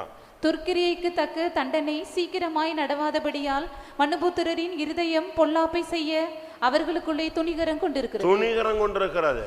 And so their heart was so full of ignorance. இவ்வளவும் பண்ணிட்டு அழகா ஒயிட் அண்ட் ஒயிட் போட்டு கிளம்பி வந்துறானே. So beautifully, and they were doing all this and they coming out. அதனால தான் Bible என்ன சொல்லுகிறது? And so what the Bible says about அதே பிரசங்கி 8ஆம் அதிகாரம் 10ஆம் வசனம். 8:10 of Ecclesiastes. பரிசுத்த ஸ்தலத்துக்கு போக்குவரவு செய்த துன்மார்க்கர் அடக்கம் பண்ணப்பட்டதை கண்டேன். பரிசுத்த ஸ்தலத்துக்கு போக்குவரவு செய்த யாரு? பரிசுத்தவான் அல்ல, யாரு? துன்மார்க்கன்னு பைபிள் சொல்லுகிறது. And the Bible says, I saw the wicked buried and who come and gone out of the place of the holy. இன்னையோடு துன்மார்க்க வாழ்க்கையை நிறுத்து. So right today, and you have to stop the life of wickedness. இல்லாவிட்டால் சாபத்தினுடைய பிள்ளையாக நீ மாறுவாய். Or you will be turned into the children of curse. இன்னையிலிருந்து ஏழைகளுக்கு உதவி செய். And you have to render your help to the poor. உன்மேல் வந்த अनेक சாபங்கள் வெளியே போகட்டும். And all the curses that fall upon you must go out. இன்றோடு திருடுகிறதை விட்டுவிடு. But right today, and you have to stop stealing. திருடுகிற பழக்கம் உனக்கு வேண்டாம். And you should not have the habit of stealing. நல்ல ஆவிக்குரிய ஜனங்கள் கூட திருட ஆரம்பிச்சறாங்க. And even the good spiritual people, and they are starting to steal. பொய்யானை இடாதே. And you should not bear false witness. பொய் சாட்சி சொல்லாதிருப்பாயாக. And let thou should not bear the அவசியம் இல்லாம நீ வந்து சாபங்க இது சத்தியம் எல்லாம் பண்ணாத. And so without any need, and you should not make a promise. கர்த்தருடைய பரிசுத்த நாமத்துக்கு மகிமை உண்டாவதாக. May the God's holy name be glorified. இரண்டாம் பேதுரு 2ஆம் அதிகாரம் 14ஆம் வசனத்தை பார்க்கும் பொழுது 2 Peter chapter 2 verse 14. இரண்டாம் பேதுரு 2ஆம் அதிகாரம் 14ஆம் வசனம். விபசார மயக்கத்தால் நிறைந்தவைகளும் பாவத்தை விட்டோயாதவைகளுமாயிருக்கிற கண்களை உடையவர்கள் உறுதியில்லாத ஆத்துமாக்களை தந்திரமாய் பிடித்து பொருளாசைகளில் பழகின இருதயத்தை உடைய சாபத்தின் பிள்ளைகள். பொருளாசையிலே பழகின இருதயத்தை உடைய சாபத்தின் பிள்ளைகள். And hurt that they have exercised with the covetous practices. அப்படினா என்ன அர்த்தம்? So what does it mean? பொருளாசை ஒரு சாபம். So covetousness, and it is a curse. ஒரு காரை பார்த்த உடனே அதே மாதிரி கார் வாங்கணும்னு நினைக்க கூடாது. So looking into a car, and you should not have a heart to take a car out own. ஒருத்த வீடு கட்டிட்டானா உடனே நீ அடுத்து உடனே வட்டிக்கு வாங்கி வீடு கட்டணும்னு அவசியம் இல்ல. If someone construct the house, there is no need for you to borrow the money for debts or income. இந்த கூட்டத்துல ஒரு ஆள் நல்ல Dress போட்டு வந்துச்சுனா உடனே நீ சாப்பிடுற இடத்துல போய் அந்த எங்கே வாங்கினா எவ்வளவுன்னு நீ கேட்க வேண்டிய அவசியம் இல்ல. இதுதான் பொருளாசை. In this meeting, one comes in a good garments, and there is no need for you to get money for it, and this is the covetousness. உங்களை கட்டி எனக்கு என்ன கிடைச்சது? So have you அவன கட்டி இருந்தா கிடைச்சிருக்கும். So what I could do? இப்படி எல்லாம் தேவனுடைய பிள்ளைகள் பேசி பழக கூடாது. People of God and should not practice all these things. உன்னுடைய வாழ்க்கையை நீ தெய்வீக சாட்சியாக மாற்ற வேண்டும். So you have to change your life as a divine testimony. பொருளாசை ஒரு விக்கிரக ஆராதனை என்று வேதம் சொல்லுகிறது. The Bible says, and covetousness is idolatry. இப்போ கூட நம்ம கூட கல்யாணத்துல எல்லாம் நம்ம சொல்றோம் ஒயிட் அண்ட் ஒயிட்ல இருங்க. நீங்க வந்து அது என்ன ரிசெப்ஷன்ல கூட நீங்க நல்ல விதத்துல தகுதியான ஒயிட் அண்ட் ஒயிட்ல இருங்கன்னு நம்ம சொல்லி கொடுக்கிறோம். So just we are teaching, and when you are coming through the weddings, and you have to come in white garments, even when you go for reception, and you must go in white garments. இது எத்தனை விசுவாசி கீழ்ப்படிறாங்க நினைக்கிறீங்க? Do you know how many believers are obeying this? எத்தனை விசுவாசி கீழ்ப்படிறாங்க நினைக்கிறீங்க? And how many believers are obeying? இல்ல எனக்கு coat suit தான் வேணும் அப்படினு இவன் சண்டை. அதுக்கு ஒரு 38000 ரூபாய்க்கு கட்டி கோட் ஷூட் வாங்கிட்டு வந்து அந்த ஒரு அரை மணி நேரம் போட்டுருப்பாங்க. அதோட முடிஞ்சு போச்சு. அது அழகா ஹேங்கர்ல சாகுற வரைக்கும் தொங்க வேண்டியது. And they fight and say that I want coat shoot until the end of the death, and they will be hanging around in the hanger. ஒருவேளை நீ கம்பெனி எக்ஸிகியூட்டிவா இருந்தா பிரச்சனை இல்லை, நீ போட்டுட்டு சுத்தலாம். அது இன்னும் கூட ஒரு 10 நாள் அது போடலாம், ப்ரோகிராம் பண்ணலாம். ஒண்ணுமே இல்லாத எதுக்கு? அது வேஸ்ட். இதெல்லாம் பொருளாசை. If you are a company executive and you can take this garments and you can use it, and without any knowledge, and if you are using, and this is covetousness. பொருளாசை உன் வாழ்க்கையில எப்போ வருதோ அது விக்கிரகம். When the covetousness enters your life, and that become an idolatry. Pentecost பிரசங்கம் என்ன சொல்லுகிறது? So what does the Pentecostal preaching says? எதை நீ அதிகமாய் கிறிஸ்துவை விட அதிகமா நேசிக்கிறாயோ அதுதான் உனக்கு விக்கிரகம். And what you love more than Christ, and that turns as idolatry. அது உன் பிள்ளையா இருக்கலாம். It may be your children. உன் புருஷனா இருக்கலாம். Or it may be your husband. உன் மனைவியா இருக்கலாம். It may be your wife. உன் காரா இருக்கலாம். It may be your car. உன் செல்லா இருக்கலாம். It may be a cell phone. எதுவா இருந்தாலும் எதை கிறிஸ்துவை விட அதிகமா ஒரு ஸ்டெப் வைக்கிறியோ அதுதான் உனக்கு விக்கிரகம். And whatever it may be, and whatever you give a one feet and be beyond the Jesus Christ, and that become idol. என்னிலும் அதிகமா எதையும் நேசிக்கிறவன் எனக்கு பாத்திரன் அல்ல. And he that is not worthy, he who loves more than me. இன்றைக்கு உனக்கு உள்ள இருக்கிற பொருளாசையை ஒதுக்கு. So you have to lay aside and the covetousness found in you. நிலத்துக்கு சண்டை. And you're fighting for the land. land வீட்டுக்கு சண்டை. And fighting for the house. அம்மா செத்து போயிட்டாங்கன்னா அவங்க பணத்துக்கு சண்டை. If the mother dies and they fight for the money. ஐயோ எவ்வளவு பிரச்சனைகளை நாங்க சந்திக்கிறோம். So you know how many problems we are encountering. அவங்க செத்தாங்களோ இல்லையோ அதுக்குள்ள இங்க சண்டை எதுக்கு வந்துருது? பணத்துக்கு வந்துருதுங்க. Whether she died or not, but they are quarreling or fighting for the money. சாவுலயே வர மாட்டாங்கறா. And even death and they are not attending. சொந்த தாய் செத்ததுக்கு நான் வரணும்னா நீ எனக்கு கொடுக்க வேண்டிய பங்கு கொடுத்தா நான் அங்க வருவேமா. When own mother dies and said that when you are able to give me the share, I will come and attend this death. பொருளாசை and covetousness. ஏமாத்தாத. Should not deceive. தம்பி ஏமாத்தாத. And you should deceive your brother. அண்ணனை ஏமாத்தாத. And deceive not your elder brother. புருஷனை ஏமாத்தாத. And deceive not your husband. தாய் தகப்பனை ஏமாத்தாத. And deceive not your parents. ஒரு அம்மா சொன்னாங்க. One mother said. நான் சித்தூர்ல இருக்கும்போது when I was in Chittoor. ஒரு தாய் வருவாங்க நம்ம கூட்டத்துக்கு. ஒரு தாய் கூட்டத்துக்கு வருவாங்க. One mother came to, used to come to the meeting. But சித்தூர்ல வந்து இந்த வயசானவங்களுக்கு ஹோம் ரொம்ப இருக்கு, கவர்மெண்ட்ல இருக்கு. In Chittoor and there were many old age homes provided by the government. ஆந்திரால அப்படி ஒரு ஸ்கீம் அதிகமா இருக்கு. And there are many government or Andhra schemes. அப்ப அந்த அம்மா விசிட் பண்ணனும்னா எங்க தான் போணும்? ஹோம் ஃபார் ஏஜ்க்கு தான் போணும். So when I need to visit the message, I have to go to the old age home. அப்ப நான் அந்த ஓல்ட் ஏஜ் ஹோம் போயிருக்கும்போது and when I visited the old age home, அவங்க நகைலாம் போட்டுருப்பாங்க. so he used to have ornaments. அவங்கள பத்தி பேசிட்டு இருந்தபோது உங்களுக்கு நான் புதுசுங்கறனால உங்களுக்கு பிள்ளை இல்லையான்னு கேட்டேன். So I was new and asked, don't you have any children? 6 பிள்ளை இருக்கு. ஒண்ணுக்கு 6 இருக்கு. And she replied, I have 6 children. I asked whether they are alive. எல்லாம் கல்லு மாதிரி தான் இருக்கறான். And she said everyone like a stone. அவங்க டென்ஷன்ல பேசுறாங்க. In tension she was speaking. அப்ப நீங்க ஏன் ஒரு வீட்லயும் இல்ல? எவன் வச்சிட்டான்? And I asked and why you were not in anyone's house and no one kept me in his house. இதுக்கெல்லாம் காரணம் உங்களுக்கு முன்னால இருந்த பிரதர் தான்னுச்சு. ஒரே போடா போட்டுச்சு. And the reason she said that and the reason for everything is and the brother was before you. என்னடா நம்ம தான் வசமா சிக்கிட்டோம் நான் யோசிச்சேன். And I thought I was entangled. என்னன்னு கேட்டேன். I asked what is the reason? ஐயா நான் நல்ல வீடு வாசல் நகை சொத்து நல்லா இருந்தேன். எங்க பசங்க எல்லாம் போய் எங்க அம்மா சொத்தை கொடுக்க மாட்டேங்கறாங்க. ஆச்சா பூச்சான உடனே முன்னால உள்ள பிரதர் ஏய் நீ பரலோகத்துக்கு போக போற எல்லாத்தையும் கொடுத்து விடுனாரு. எல்லாத்தையும் கொடுத்தேன். என்னை கொண்டு எங்க விட்டு போயிட்டாங்க? ஆர்ஃபனேஜ்ல வந்து தள்ளிட்டு போயிட்டான். இப்போ அந்த பிரதர் ட்ரான்ஸ்ஃபர் ஆகி போயிட்டாரு. அவரும் போயிட்டாரு. இப்போ நான் வந்து எங்க உட்கார்ந்திருக்கேன்? ஏன்னா இப்போ என் பேர்ல ஒண்ணுமே கிடையாது. என்கிட்ட இருக்கிற வரைக்கும் எனக்கு ராஜ மரியாதை இருந்துச்சு. இப்போ என்ன எங்க கொண்டு விட்டு போயிட்டான்? ஏஜ்ல ஹோல் என்னது ஆர்ஃபனேஜ்ல கொண்டு தள்ளிட்டு போயிட்டான். I had all possessions and the brother said that you have to share all your possessions to your children and after sharing all the possessions they made me to stay in the old age home. அப்படி நான் பேசிட்டு இருக்கும்போது அவங்க பையனுடைய பொண்ணு வந்தாங்க. So when I was speaking like this and the brother came and visited him. அவ கொஞ்ச நேரம் இருந்துட்டு போயிட்டா. And she stayed for a time and she went. இவ வரா தெரியுமா? இந்த போட்றங்க பாரு இந்த ஒரு செயினுக்கு தான் சுத்தி சுத்தி வரா. And she said me and why she was coming and for taking away the chain which I was wearing now. கடைசில என்கிட்ட ஒரு செயினும் இந்த கழுத்துலயும் ஒன்னு காதுலயும் கிடக்குறியா? இதுக்கு தான் இவ என்னைய பாட்டின்னு வரா. என்னைக்கு நான் போய்டுவேன்னு பாக்குறா. நான் இன்னும் போகல. And she was coming after me by telling grandmother because I want to take away the jewels which I was wearing now. And covetousness. இப்படிலாம் நீங்க செய்ய கூடாது. And you should not do all these things. தயவு செய்து சத்தியத்தை சத்தியமா follow பண்ணு. And kindly you have to follow the truth at truths. ஆசை பொருளாசையினால உங்களுடைய ஜீவியத்தை இழந்துறாதீங்க. And so because of this covetousness and you should not lose your life. இதே பொருளாசையினால தான் சாபத்தீடானதை எடுத்துக்கொண்டு ஒரு மனுஷன் குடும்பத்தோடு மண்ணுக்குள்ள போயிட்டான். And because of this கல்லெறிந்து கொல்லப்பட்டான். And because of this covetousness and the person and who was cursed and he became and thrown a stone and he was put to death. எரிகோவை Joshua சபிக்கிறான். And Joshua cursed Jericho. அதுல உள்ள பொருட்களை நீங்க கொண்டு வந்து கர்த்தருக்கு சேர்த்துருங்க. தயவு செய்து நீங்க தொட்றாதீங்க. தொட்டு எடுத்துக்கிட்டீங்கன்னா அது உங்களுக்கு சாபம். And he said that and you should not take any materials of the city and it is a curse and if you touch it or take it and it will become a curse to you. இப்போ இந்த ஆகான் போன இடம் என்ன இடம்? So now where is the place where the Achan is? ஆகான் போன இடம் இது ஒரு பெரிய பணக்கார வீட்ல போய் மாட்டிட்டான் எரிகோவுல. And Achan and he was entangled into a rich person's house in Jericho. அந்த வீட்ல பார்த்தா எப்படி இருந்துச்சு? And how that house was? பொன்னு சேர்த்து வச்சிருக்கான். வெள்ளி பாலமா இருக்குது. சும்மா ஷீட்லாம் பிளாங்கெட்லாம் பாத்தீங்கன்னா பாபிலோனிய சாலிவெல்லாம் மின்னுது. இவன் அப்படியே பார்த்தா டபடவன் எல்லாத்தையும் தூக்கி அள்ளி வச்சிட்டான். And there was a silver and gold vessels of silver and gold and vessels of brass there and he was making them and was incontinence. யோசிச்சு பாருங்க உங்களுடைய நிலவரம். Just think and see and what is your state? அந்த பாபிலோனிய சால்வை அவனுக்கு கடைசி வரைக்கும் போத்திட்டு இருந்தானா?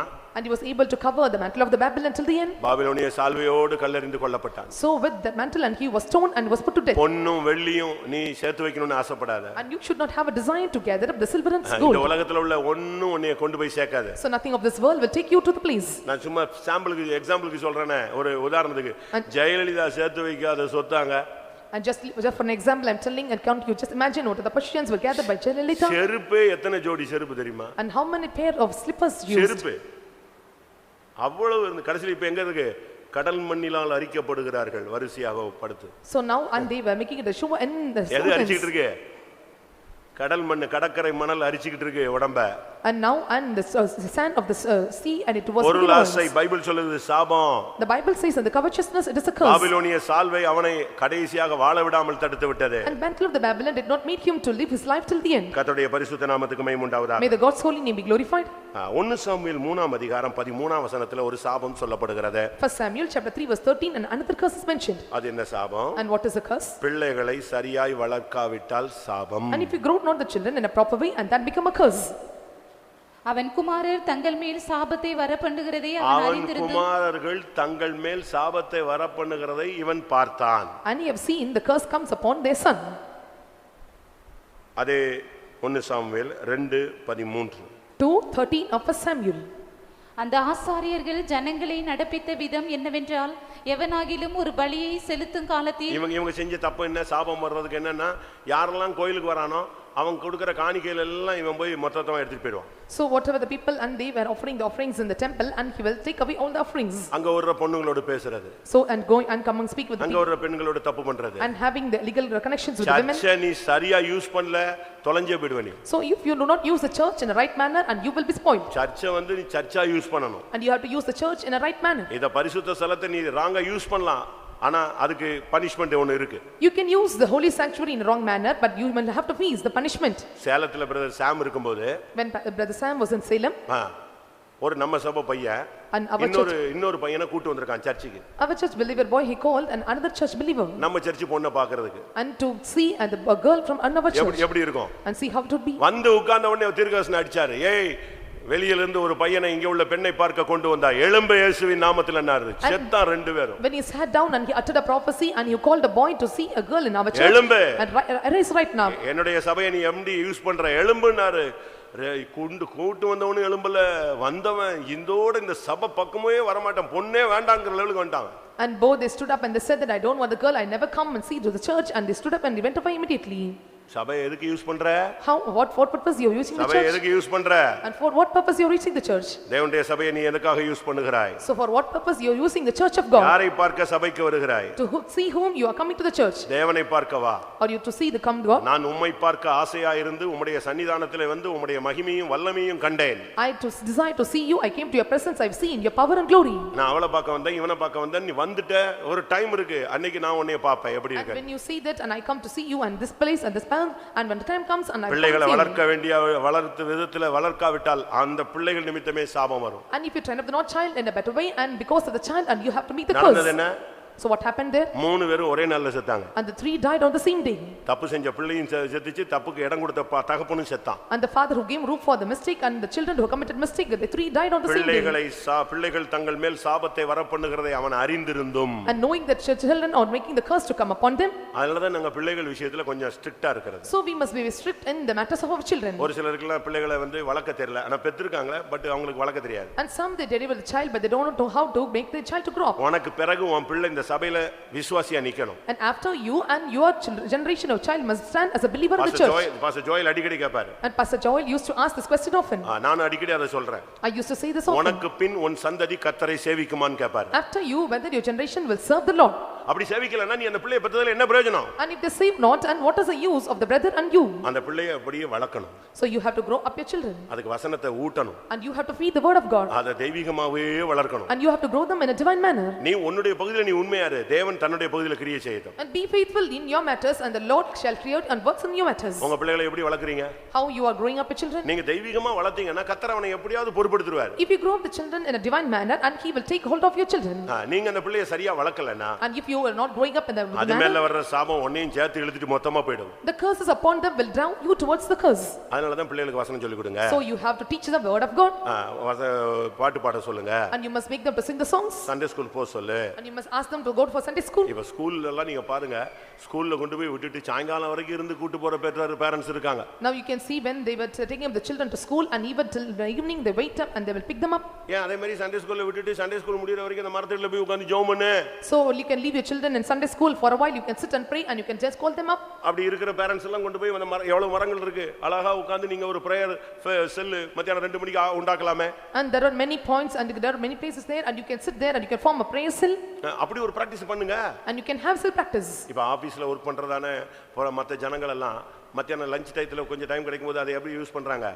prayers எல்லாம் யூஸ் பண்றாங்க. And the people they that are working in the office when they are getting leisure time in the office time and they used to use for the prayer cell or to conduct prayers. உபாகமம் 29 ஐ பார்க்கும் பொழுது When we look at Deuteronomy chapter 29 25 இல்ல 27 ஐ பார்க்கும் பொழுது 29 verse 25 or 27 நீ உடன்படிக்கையை மீறினால் அது உனக்கு சாபம். when you transgress the commandment and that is a curse. தேவனோடு பண்ணின உடன்படிக்கையை நீ மீறக்கூடாது. And you should not transgress the commandments of the Lord. கர்த்தர் உனக்கு கொடுத்த அந்த பிரமாணத்தை உடன்படிக்கையை நீ மீறக்கூடாது. And you should not transgress the law, a covenant the Lord have done unto you. பிரதிஷ்டையை உடைக்காதீங்க. And you should not break your consecration. பிரதிஷ்டை தான் உடன்படிக்கை. And consecration is your covenant.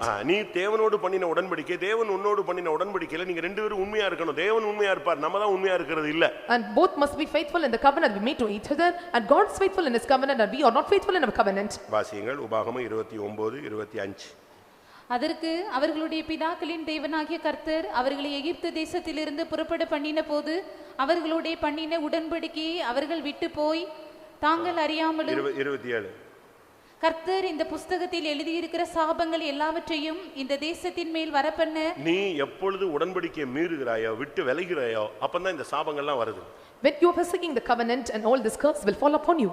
நீ நல்லா இந்த லைஃபை நீ பிராக்டீஸ் பண்ணணும். You have to practice this life in a better way. ஆவிக்குரிய வாழ்க்கையில வந்துட்ட பிறகு After coming to the spiritual life நீங்க சாபத்தை விட்டு வெளியே வரணும். and you must come out of the curse. காரணம் இல்லாமல் இட்ட சாபம் தங்காது. The causeless curse will not come and stone you. அதே நேரத்துல காரணத்தோடு இட்ட சாபங்கள் பலிக்கிறது. At the same time and the reasonable curse is come upon you. சாபத்துக்கான காரணங்கள் நம்முடைய வீட்டிலேயோ நம்முடைய தொழிலையோ நம்முடைய கையின் பிரயாசங்களிலேயோ நம்முடைய குடும்பத்திலேயோ யாருக்குள்ளேயும் இருக்க கூடாது. And the reasons for the curse should not be in a family, in a labor of hands, and it should not be found in any of our members. இயேசுவோ நம்மேல் அன்பு கூர்ந்து சத்துருக்களுக்கு இடம் கொடாமல் நம்முடைய மேல் இருந்த சாபத்தை ஆசீர்வாதமாக மாற பண்ணினார். And Jesus loved us and he did not give room for the enemies and turned all our curses as a blessing. நீ சரியாக இருந்தால் If you are right, ஒரு சாபமும் உன் மேல் வராது, ஒருவனும் உன்னை சபிக்க முடியாது. none of the curse will come upon you and no one can curse you. கடைசியாக Finally, சகரியா 8:13 பார்க்கும் பொழுது when we look at Zechariah chapter 8 verse 13, நீ புறஜாதிகளுக்குள்ளே சாபமாய் இருந்தது போல நான் உன்னை ஆசீர்வாதமாய் மாறுவேன். so when thou were a curse among the Gentiles and I will make you a blessing. சம்பவிப்பது என்னவென்றால் யூதா வம்சத்தாரே இஸ்ரவேல் வம்சத்தாரே நீங்கள் புறஜாதிகளுக்குள்ளே சாபமாய் இருந்தது போலவே ஆசீர்வாதமாய் இருக்கும்படி நான் உங்களை இரட்சிப்பேன். பயப்படாதீங்கள், உங்கள் கைகள் திடப்பட கடவது. நீங்கள் புறஜாதிகளுக்குள்ளே இன்றைக்கு வரைக்கும் சாபமாய் இருந்திருக்கலாம். And you may be a curse among the heathen till now. அதனால தான் ஒரு சிலர் கேக்குறான், நீ கோயிலுக்கு போனே உனக்கு என்ன காரியம் ஆகலன்னு கேக்குறான். இந்த சாபத்துக்குரிய பாயிண்ட் இருக்கறனால தான் அது வாய்க்குது. And so the strangers or Gentiles are asking and you are going to the church and why thou not prosper and you were cursed. இந்த பைபிள்ல எவ்வளவு பாயிண்ட்ஸ் இருக்கு. And there are many points in the Bible. இன்றைக்கு இது போதும். But today it is sufficient. இவைகளை நாம் விலக்கி பார்ப்போம், நமக்கு சாபங்கள் எல்லாம் விலக And let ஆரம்பிக்கும். us all examine ourselves and all the curses will depart us. கர்த்தர் கடைசியாக உனக்கு சொல்லுகிற வார்த்தை, And finally the word of God saying நீங்கள் unto you, புறஜாதிகளுக்குள்ளே சாபமாய் இருந்தது போல and how you were a curse among the heathen, நான் உன்னை ஆசீர்வாதமாய் இருக்கும்படி செய்வேன். and I will make you a blessing. பயப்படாதீங்க. Do not fear. எத்தனை பேர் இனிமேல் ஆசீர்வாதமாய் இருக்க விரும்புகிறீர்கள்? How many want to be a blessing from here now? கர்த்தர் உன்மேல் அன்பு கூர்ந்து And the Lord love thee சத்துருவுக்கு செவி கொடுக்க மனதில்லாமல் and hearken not to give the voice to the உன்னுடைய enemies. சாபத்தை மாற்றி உன்னை ஆசீர்வாதமாய் இருக்க பண்ணுகிறார். And the Lord changes all your curses and make you a blessing. நீ புறஜாதிகள் மத்தியிலே ஆசீர்வதிக்கப்பட்டவனாய் இருக்க வேண்டும். And thou shalt be a blessing among the heathen. உன்னுடைய நண்பர்கள் மத்தியிலே நீ ஆசீர்வதிக்கப்பட்டவனாய் இருக்க வேண்டும். And you should be a blessing among your friends. இயேசுவின் நாமம் ஆசீர்வதிக்கப்பட்ட நாமம். The name of Jesus is the blessed name. உன்மேல் வருகிற சாபத்தை ஏற்றுக்கொள்ளும்படியாக தான் அவர் சிலுவை சுமந்தார். And he bear the cross to break away all the curses to come upon him. எப்படி யாக்கோபின் சாபத்தை ரெபெக்காள் ஏற்றுக்கொள்வேன் என்று சொன்னாலோ அவளுக்கு அங்க சாபம் வரல, ஏற்றுக்கொள்ளவில்லை.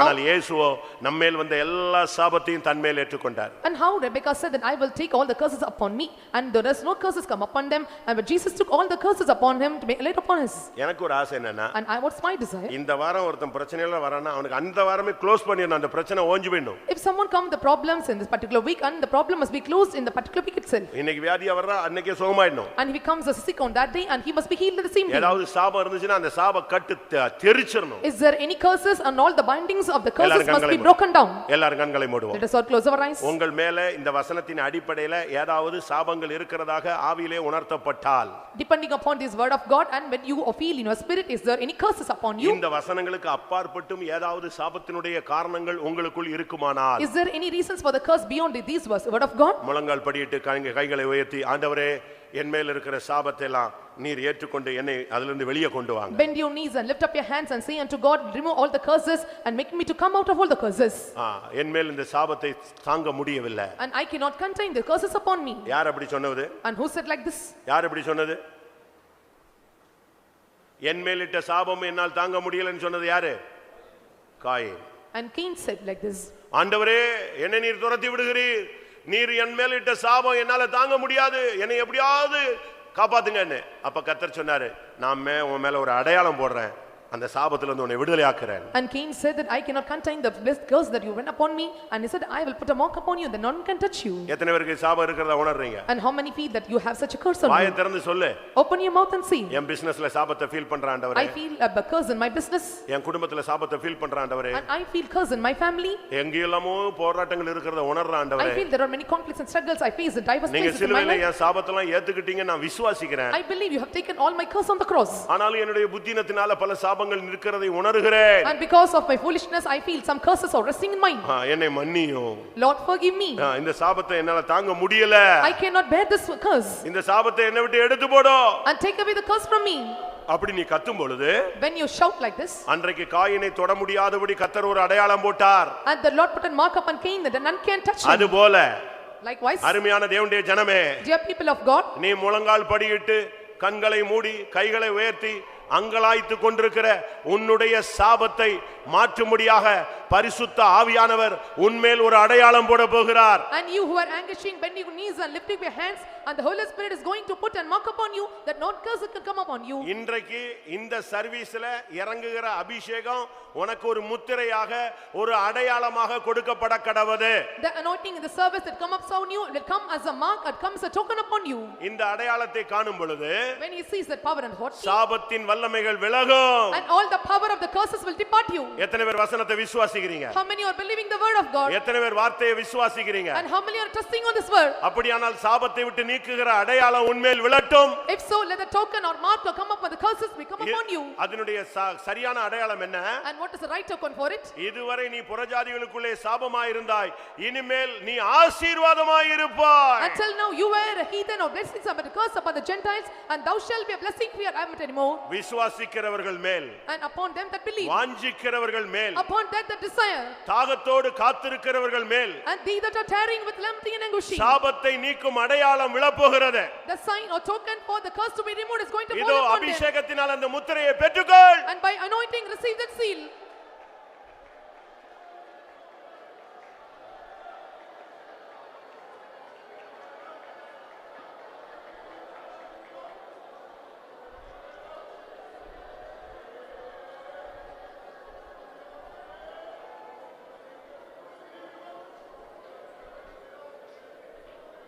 Hallelujah.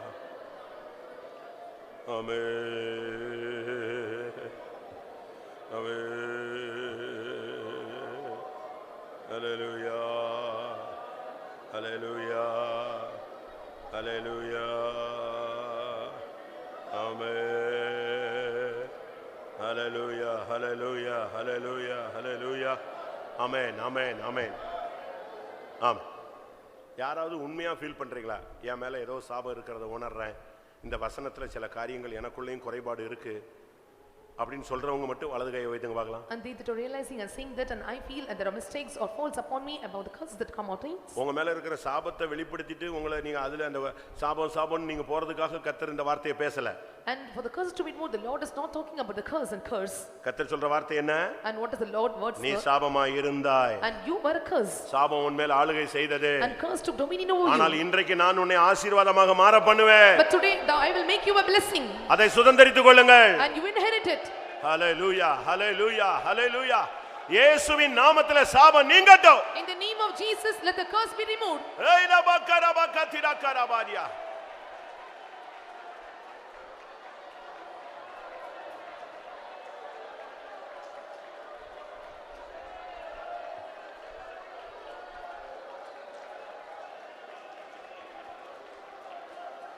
Hallelujah, hallelujah, hallelujah, hallelujah, hallelujah, hallelujah. Amen, amen, amen, amen, amen, amen, hallelujah. Chidabakarabadia. Hallelujah, hallelujah, hallelujah. சாபமே நீங்கி ஆசீர்வாதம் பெறவே சாத்தானின் கோட்டைகளை தகர்க்கும் நாமம் சத்துருவின் சகல வல்லமை ஜெயித்து சர்வாயுதங்கள் கத்தரித்திடுவோமே சத்துருவின் சகல வல்லமை ஜெயித்து சர்வாயுதங்கள் கத்தரித்திடுவோமே சாபமே நீங்கி ஆசீர்வாதம் பெறவே சாத்தானின் கோட்டைகளை தகர்க்கும் நாமம் சத்துருவின் சகல வல்லமை ஜெயித்து சர்வாயுதங்கள் கத்தரித்திடுவோமே சத்துருவின் சகல வல்லமை ஜெயித்து சர்வாயுதங்கள் கத்தரித்திடுவோமே சாபமே நீங்கி ஆசீர்வாதம் பெறவே சாத்தானின் கோட்டைகளை தகர்க்கும் நாமம் சாபமே நீங்கி ஆசீர்வாதம் பெறவே சாத்தானின் கோட்டைகளை தகர்க்கும் நாமம் சாபமே நீங்கி ஆசீர்வாதம் பெறவே சாத்தானின் கோட்டைகளை தகர்க்கும் நாமம் சாபமே நீங்கி ஆசீர்வாதம் பெறவே சாத்தானின் கோட்டைகளை தகர்க்கும் நாமம் சாபமே நீங்கி ஆசீர்வாதம் பெறவே சாத்தானின் கோட்டைகளை தகர்க்கும் நாமம் சாபமே நீங்கி ஆசீர்வாதம் பெறவே சாத்தானின் கோட்டைகளை தகர்க்கும் நாமம் சாபமே நீங்கி ஆசீர்வாதம் பெறவே சாத்தானின் கோட்டைகளை தகர்க்கும்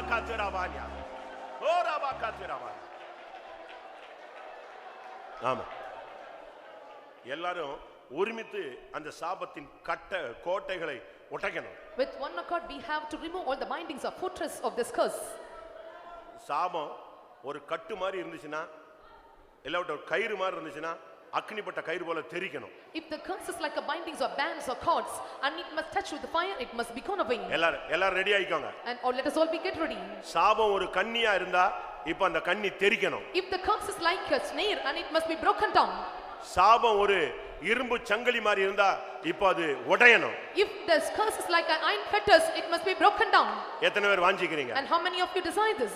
இந்த கூட்டத்துல இருக்கிற எல்லா குடும்பங்கள்ல இருக்கிற சாபம் தனித்தனியான சாபம் இப்போ முடிவுக்கு இயேசுவின் நாமத்துல வரட்டும். All the curses on the families and individual curses in the name of Jesus let me come to an end. எத்தனை பேர் வாஞ்சிக்கிறீங்க? How many of you desire this? அபிஷேகத்துல ஜெபிங்க பார்க்கலாம். In anointing let us all pray. இயேசுவின் நாமத்துல சாபம் நீங்குவதாக.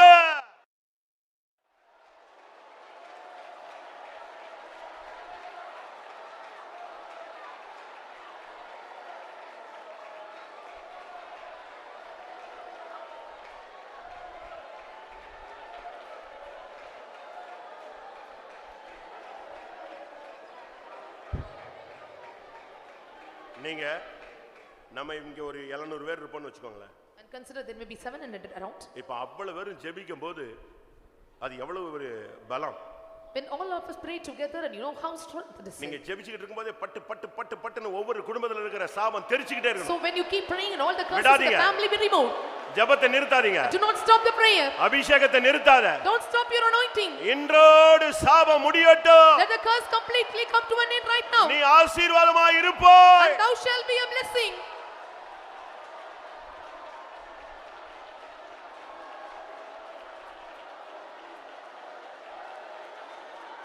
ஹுராபானியா ரபாலாச்சே.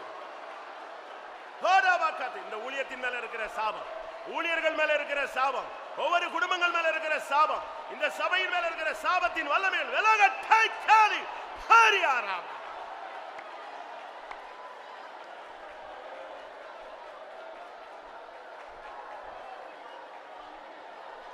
ஆமென் ஆமென். பாவ சாபங்கள் நோய்களும் நீங்கியே ஆவியாலே சுத்தமாகி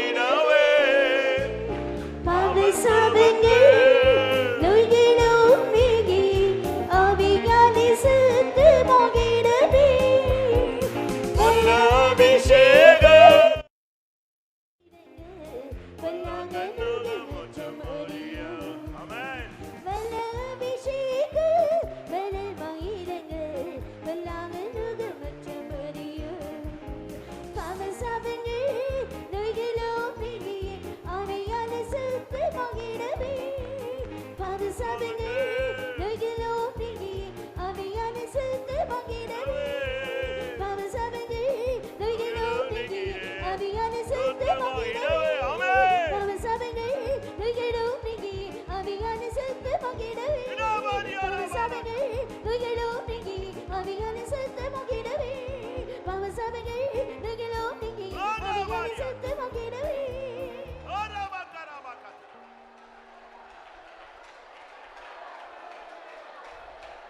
Hura mane sabai. Shedaba.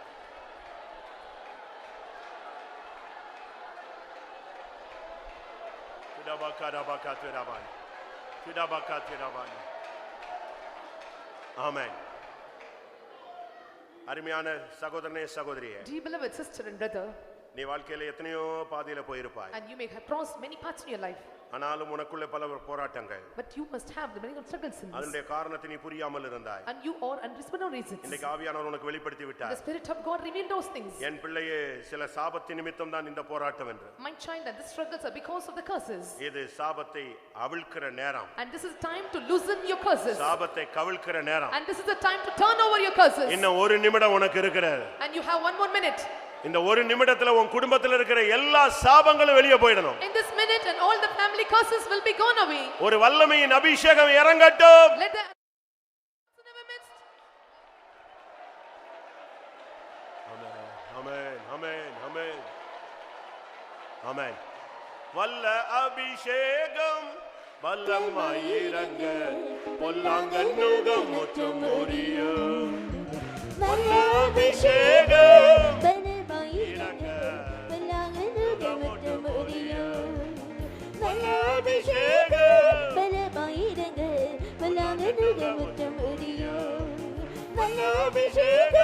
பலமாயிடுங்க பல்லாங்கனுக முற்றம் அறியும். வல்ல அபிஷேகம் பலமாயிடுங்க பல்லாங்கனுக முற்றம் அறியும். வல்ல அபிஷேகம் பலமாயிடுங்க பல்லாங்கனுக முற்றம் அறியும். Jesus.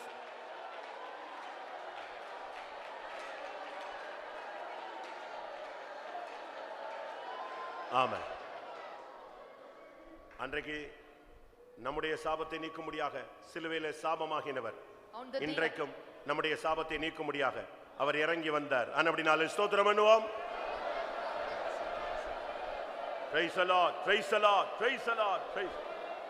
சாபத்தின் கட்டுகள் அறுக்கப்பட்டது. அதற்காக ஸ்தோத்திரம் பண்ணுவோம். சாபத்தின் கண்ணிகள் தெரித்தது. அதற்காக ஸ்தோத்திரம் பண்ணுவோம். சாபத்தின் சங்கிலிகள் உடைந்தது. அதற்காக ஸ்தோத்திரம் பண்ணுவோம். நம்முடைய ஜனத்தை ஆசீர்வாதமாய் மாற பண்ணுவேன் என்ற வார்த்தைக்காய் ஸ்தோத்திரம் பண்ணுவோம். முற்றிலுமாய் சாபம் நீக்கப்பட்டு ஆசீர்வதிக்கப்பட்டவர்களாய் தனக்காய் வாழுகிறவர்களை சந்திக்க இயேசு வருகிறார். அதற்காய் ஸ்தோத்திரம் பண்ணுவோம். அந்த நாளுக்கென்று எல்லாரையும் ஆயத்தப்படுத்த முடியாய் ஸ்தோத்திரம் பண்ணுவோம். பிதா குமாரன் பரிசுத்த ஆவியானவருக்காய் ஸ்தோத்திரம் பண்ணுவோம்.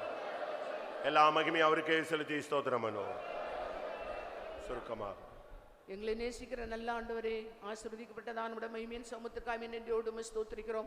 அடியாரே, கடந்த மாதமெல்லாம் நீர் எங்களை கண்மணிவோர் பாதுகாத்து இந்த புதிய மாதத்தின் முதல் வாரத்தில் கூட தேவ சமூகத்திலிருந்து உம்மை பாடி மகிமைப்படுத்தி ஆவியில கலியுற ஆவியில மகிழ தேவ சமூகத்தின் சந்தோஷத்தை இன்பத்தை அனுபவிக்க எங்களுக்கு இந்த காலவேளையில் தந்த பாக்கியத்துக்காக நன்றியோடு உம்மை ஸ்தோத்திரிக்கிறோம். எல்லாரும் எங்களுடைய ஆவினால் வல்லவினால் நிறைத்தீர் ஆண்டவரே. எங்களுடைய ஆறாண்டு ஒவ்வொரு பதிலையும் ஆவிக்குள்ளாக்கி தந்தீரற்காக ஸ்தோத்திர ஆண்டவரே. இந்த காலவேளையிலையும் கூட நீர் எங்களோடு பேசினதானது நல்ல ஆலோசனைக்காக நமக்கு ஸ்தோத்திரம் ஆண்டவரே. நமக்கு ஸ்தோத்திரம். நாங்கள் ஒருவரென்றால் சாபத்துக்கு காரணராய் போய்விடாதபடி நாங்கள் ஆசீர்வாதத்தின் பாத்திரங்களாய் மாற்றும்படியாக எங்களை ஆசீர்வதிக்கிற ஆண்டோட கரத்தில் எங்களை தாழ்த்து ஒப்படைக்கிறோம். ஆண்டவரே, நீர் எங்களை அன்பு கூர்ந்தபடினால, ஆண்டவரே நீர் எங்களை நேசித்தபடினால எங்களுடைய சாபங்கள் எல்லாம் ஆசீர்வாதமாய் மாற்றுகிற கர்த்தர் எங்களோடு கூட இருக்கிறதற்காக நன்றியோடு ஸ்தோத்திரிக்கிறோம். இந்த வார்த்தை கூட எங்களோடு பேச நீரே அதற்காக நமக்கு ஸ்தோத்திரம் ஆண்டவரே.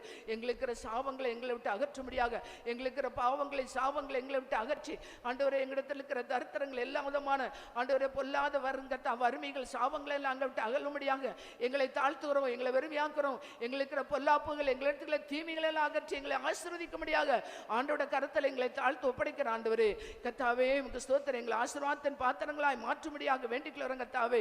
ஆண்டவரே உங்க ஸ்தோத்திரம். இந்த காலவெளியிலையும் கூட இந்த கேட்டதான் நம்முடைய ஆலோசனைப்படி நாங்கள் ஜீவித்து எல்லா விதமான சாபங்களை எங்களை விட்டு அகற்றும்படியாக வேண்டிக்கிறோம் கத்தாவே. ஆண்டவரே ரெபெக்காளும் கூட சொன்னால் ஆண்டவரே உன்னுடைய யாக்கோபிடத்தில் சொன்னால் உனக்கு வருகிற சாபம் என் மேல் வரட்டும் என்று சொன்னால் ஆண்டவரே நீர் எங்களுக்காக சாபமானீர். ஆண்டவரே நாங்கள் ஆசீர்வதிக்கப்படும்படியாக இயேசுவே நீர் எங்களுக்காக சாபமானீர். அந்த சாபம் எங்கள் மேல் தங்கி இருக்கும்படியாக வேண்டிக்கிறோம். நாங்கள் ஒருவரும் துன்மார்க்கராய் இருக்க வேண்டாம் கத்தாவே. நாங்கள் ஒருவரும் திருடராய் இருக்க வேண்டாம். நாங்கள் ஒருவரும் விபசாரக்காரராய் இருக்க வேண்டாம் கத்தாவே. நாங்கள் ஒருவரும் பொய்யான இடர்களாய் திருடர்களாய் நாங்கள் மாற வேண்டாம் கத்தாவே. ஆவியானவரே இந்த காலையில பேசினதான் அந்த வார்த்தையின்படி அந்த பொல்லாத சுவாபங்களை ஒருவருக்குள்ளே இராதபடி வீடுகளுக்குள்ளே இராதபடி வீடுகளை சுத்திகரிக்கணும், வீடுகளை பரிசுத்தமாக்கி தங்கியிருக்கிறான் மக்கள் எல்லாரையும் பரிசுத்தமாக்கும்படியாக வேண்டிக்கிறோம். இந்த ஏலி தன்னுடைய பிள்ளைகளை சரியாய் வளர்க்கவில்லை ஆண்டவரே, அவன் கண்டிக்கவில்லை ஆண்டவரே, அவனை சீர்படுத்தவில்லை ஆண்டவரே. அந்த ஏலிக்கு சாபம் வந்தது, அவனுடைய பிள்ளைகளுக்கு சாபம் வந்தது. அந்த ஒருவருக்குள்ளே என்றால் பிள்ளைகளுக்குள்ளே ஆண்டவரே கத்த குடும்பங்களுக்குள்ள சாபம் வராதபடி பாதுகாக்க முடியாக உடைய கிருபையின் கரத்தில் தருகிறோம். நாங்கள் உடைய கட்டைகளில் பிரமாணங்களை நாங்கள் நடக்கும் பொழுது உண்மையில் அன்பு கூறும் பொழுது எங்களை பாதுகாக்கிற வல்லமுள்ள தேவனா இருக்கிறீர் ஆண்டவரே. எங்களுடைய சாபங்களை எல்லாம் ஆசீர்வாதமாய் மாற்றும்படியாக உடைய கிருபையின் கரத்தில் இந்த கால வேளையில எங்களை எங்களுடைய தேவ ஜனங்களை தாழ்த்து ஒப்படைக்கிற ஆண்டவரே. இதை கேட்டதான் வார்த்தையில் ஒவ்வொரு உள்ளங்களில் கிரீசேட்டும், ஒவ்வொரு உள்ளங்களை உணர்த்தட்டும் ஆண்டவரே. எல்லாருக்குள்ள ஒரு உணர்வு உள்ள இருதயத்தை எல்லாருக்குள்ளையும் தரும்படியாக வேண்டிக்கிறோம். கேட்ட வார்த்தை எங்களை ஒவ்வொரு உருவாக்கட்டும், எங்களுடைய வார்த்தை எங்களை பரிசுத்தமாக்கட்டும், எங்களை பரிசுத்தம் உள்ளவர்களாய் மாற்றி சந்திக்க எங்களை தகுதிப்படுத்தும்படியாக வேண்டிக்கிறோம். தேவ சமத்தில் வந்து எல்லா மக்களையும் ஆசீர்வதித்து அனுப்பும். எல்லா துதிக்க நம்மையும் எடுத்துக்கொள்ளும். இயேசு நாமத்தில் வேண்டிக்கிறோம் பிதாவே. ஆமென். நம்முடைய கர்த்தராகிய இயேசு கிறிஸ்துவின் கிருபையும் பிதாவாகிய தேவனுடைய அன்பு பரிசுத்தாவின் ஐக்கியமும் நம் அனைவரும் சகல பரிசுத்தவான்களுடைய கர்த்தராகிய இயேசு மகிமையிலே வெளிப்படும் மட்டும் இருப்பதாக. ஹல்லேலூயா, ஹல்லேலூயா, ஹல்லேலூயா.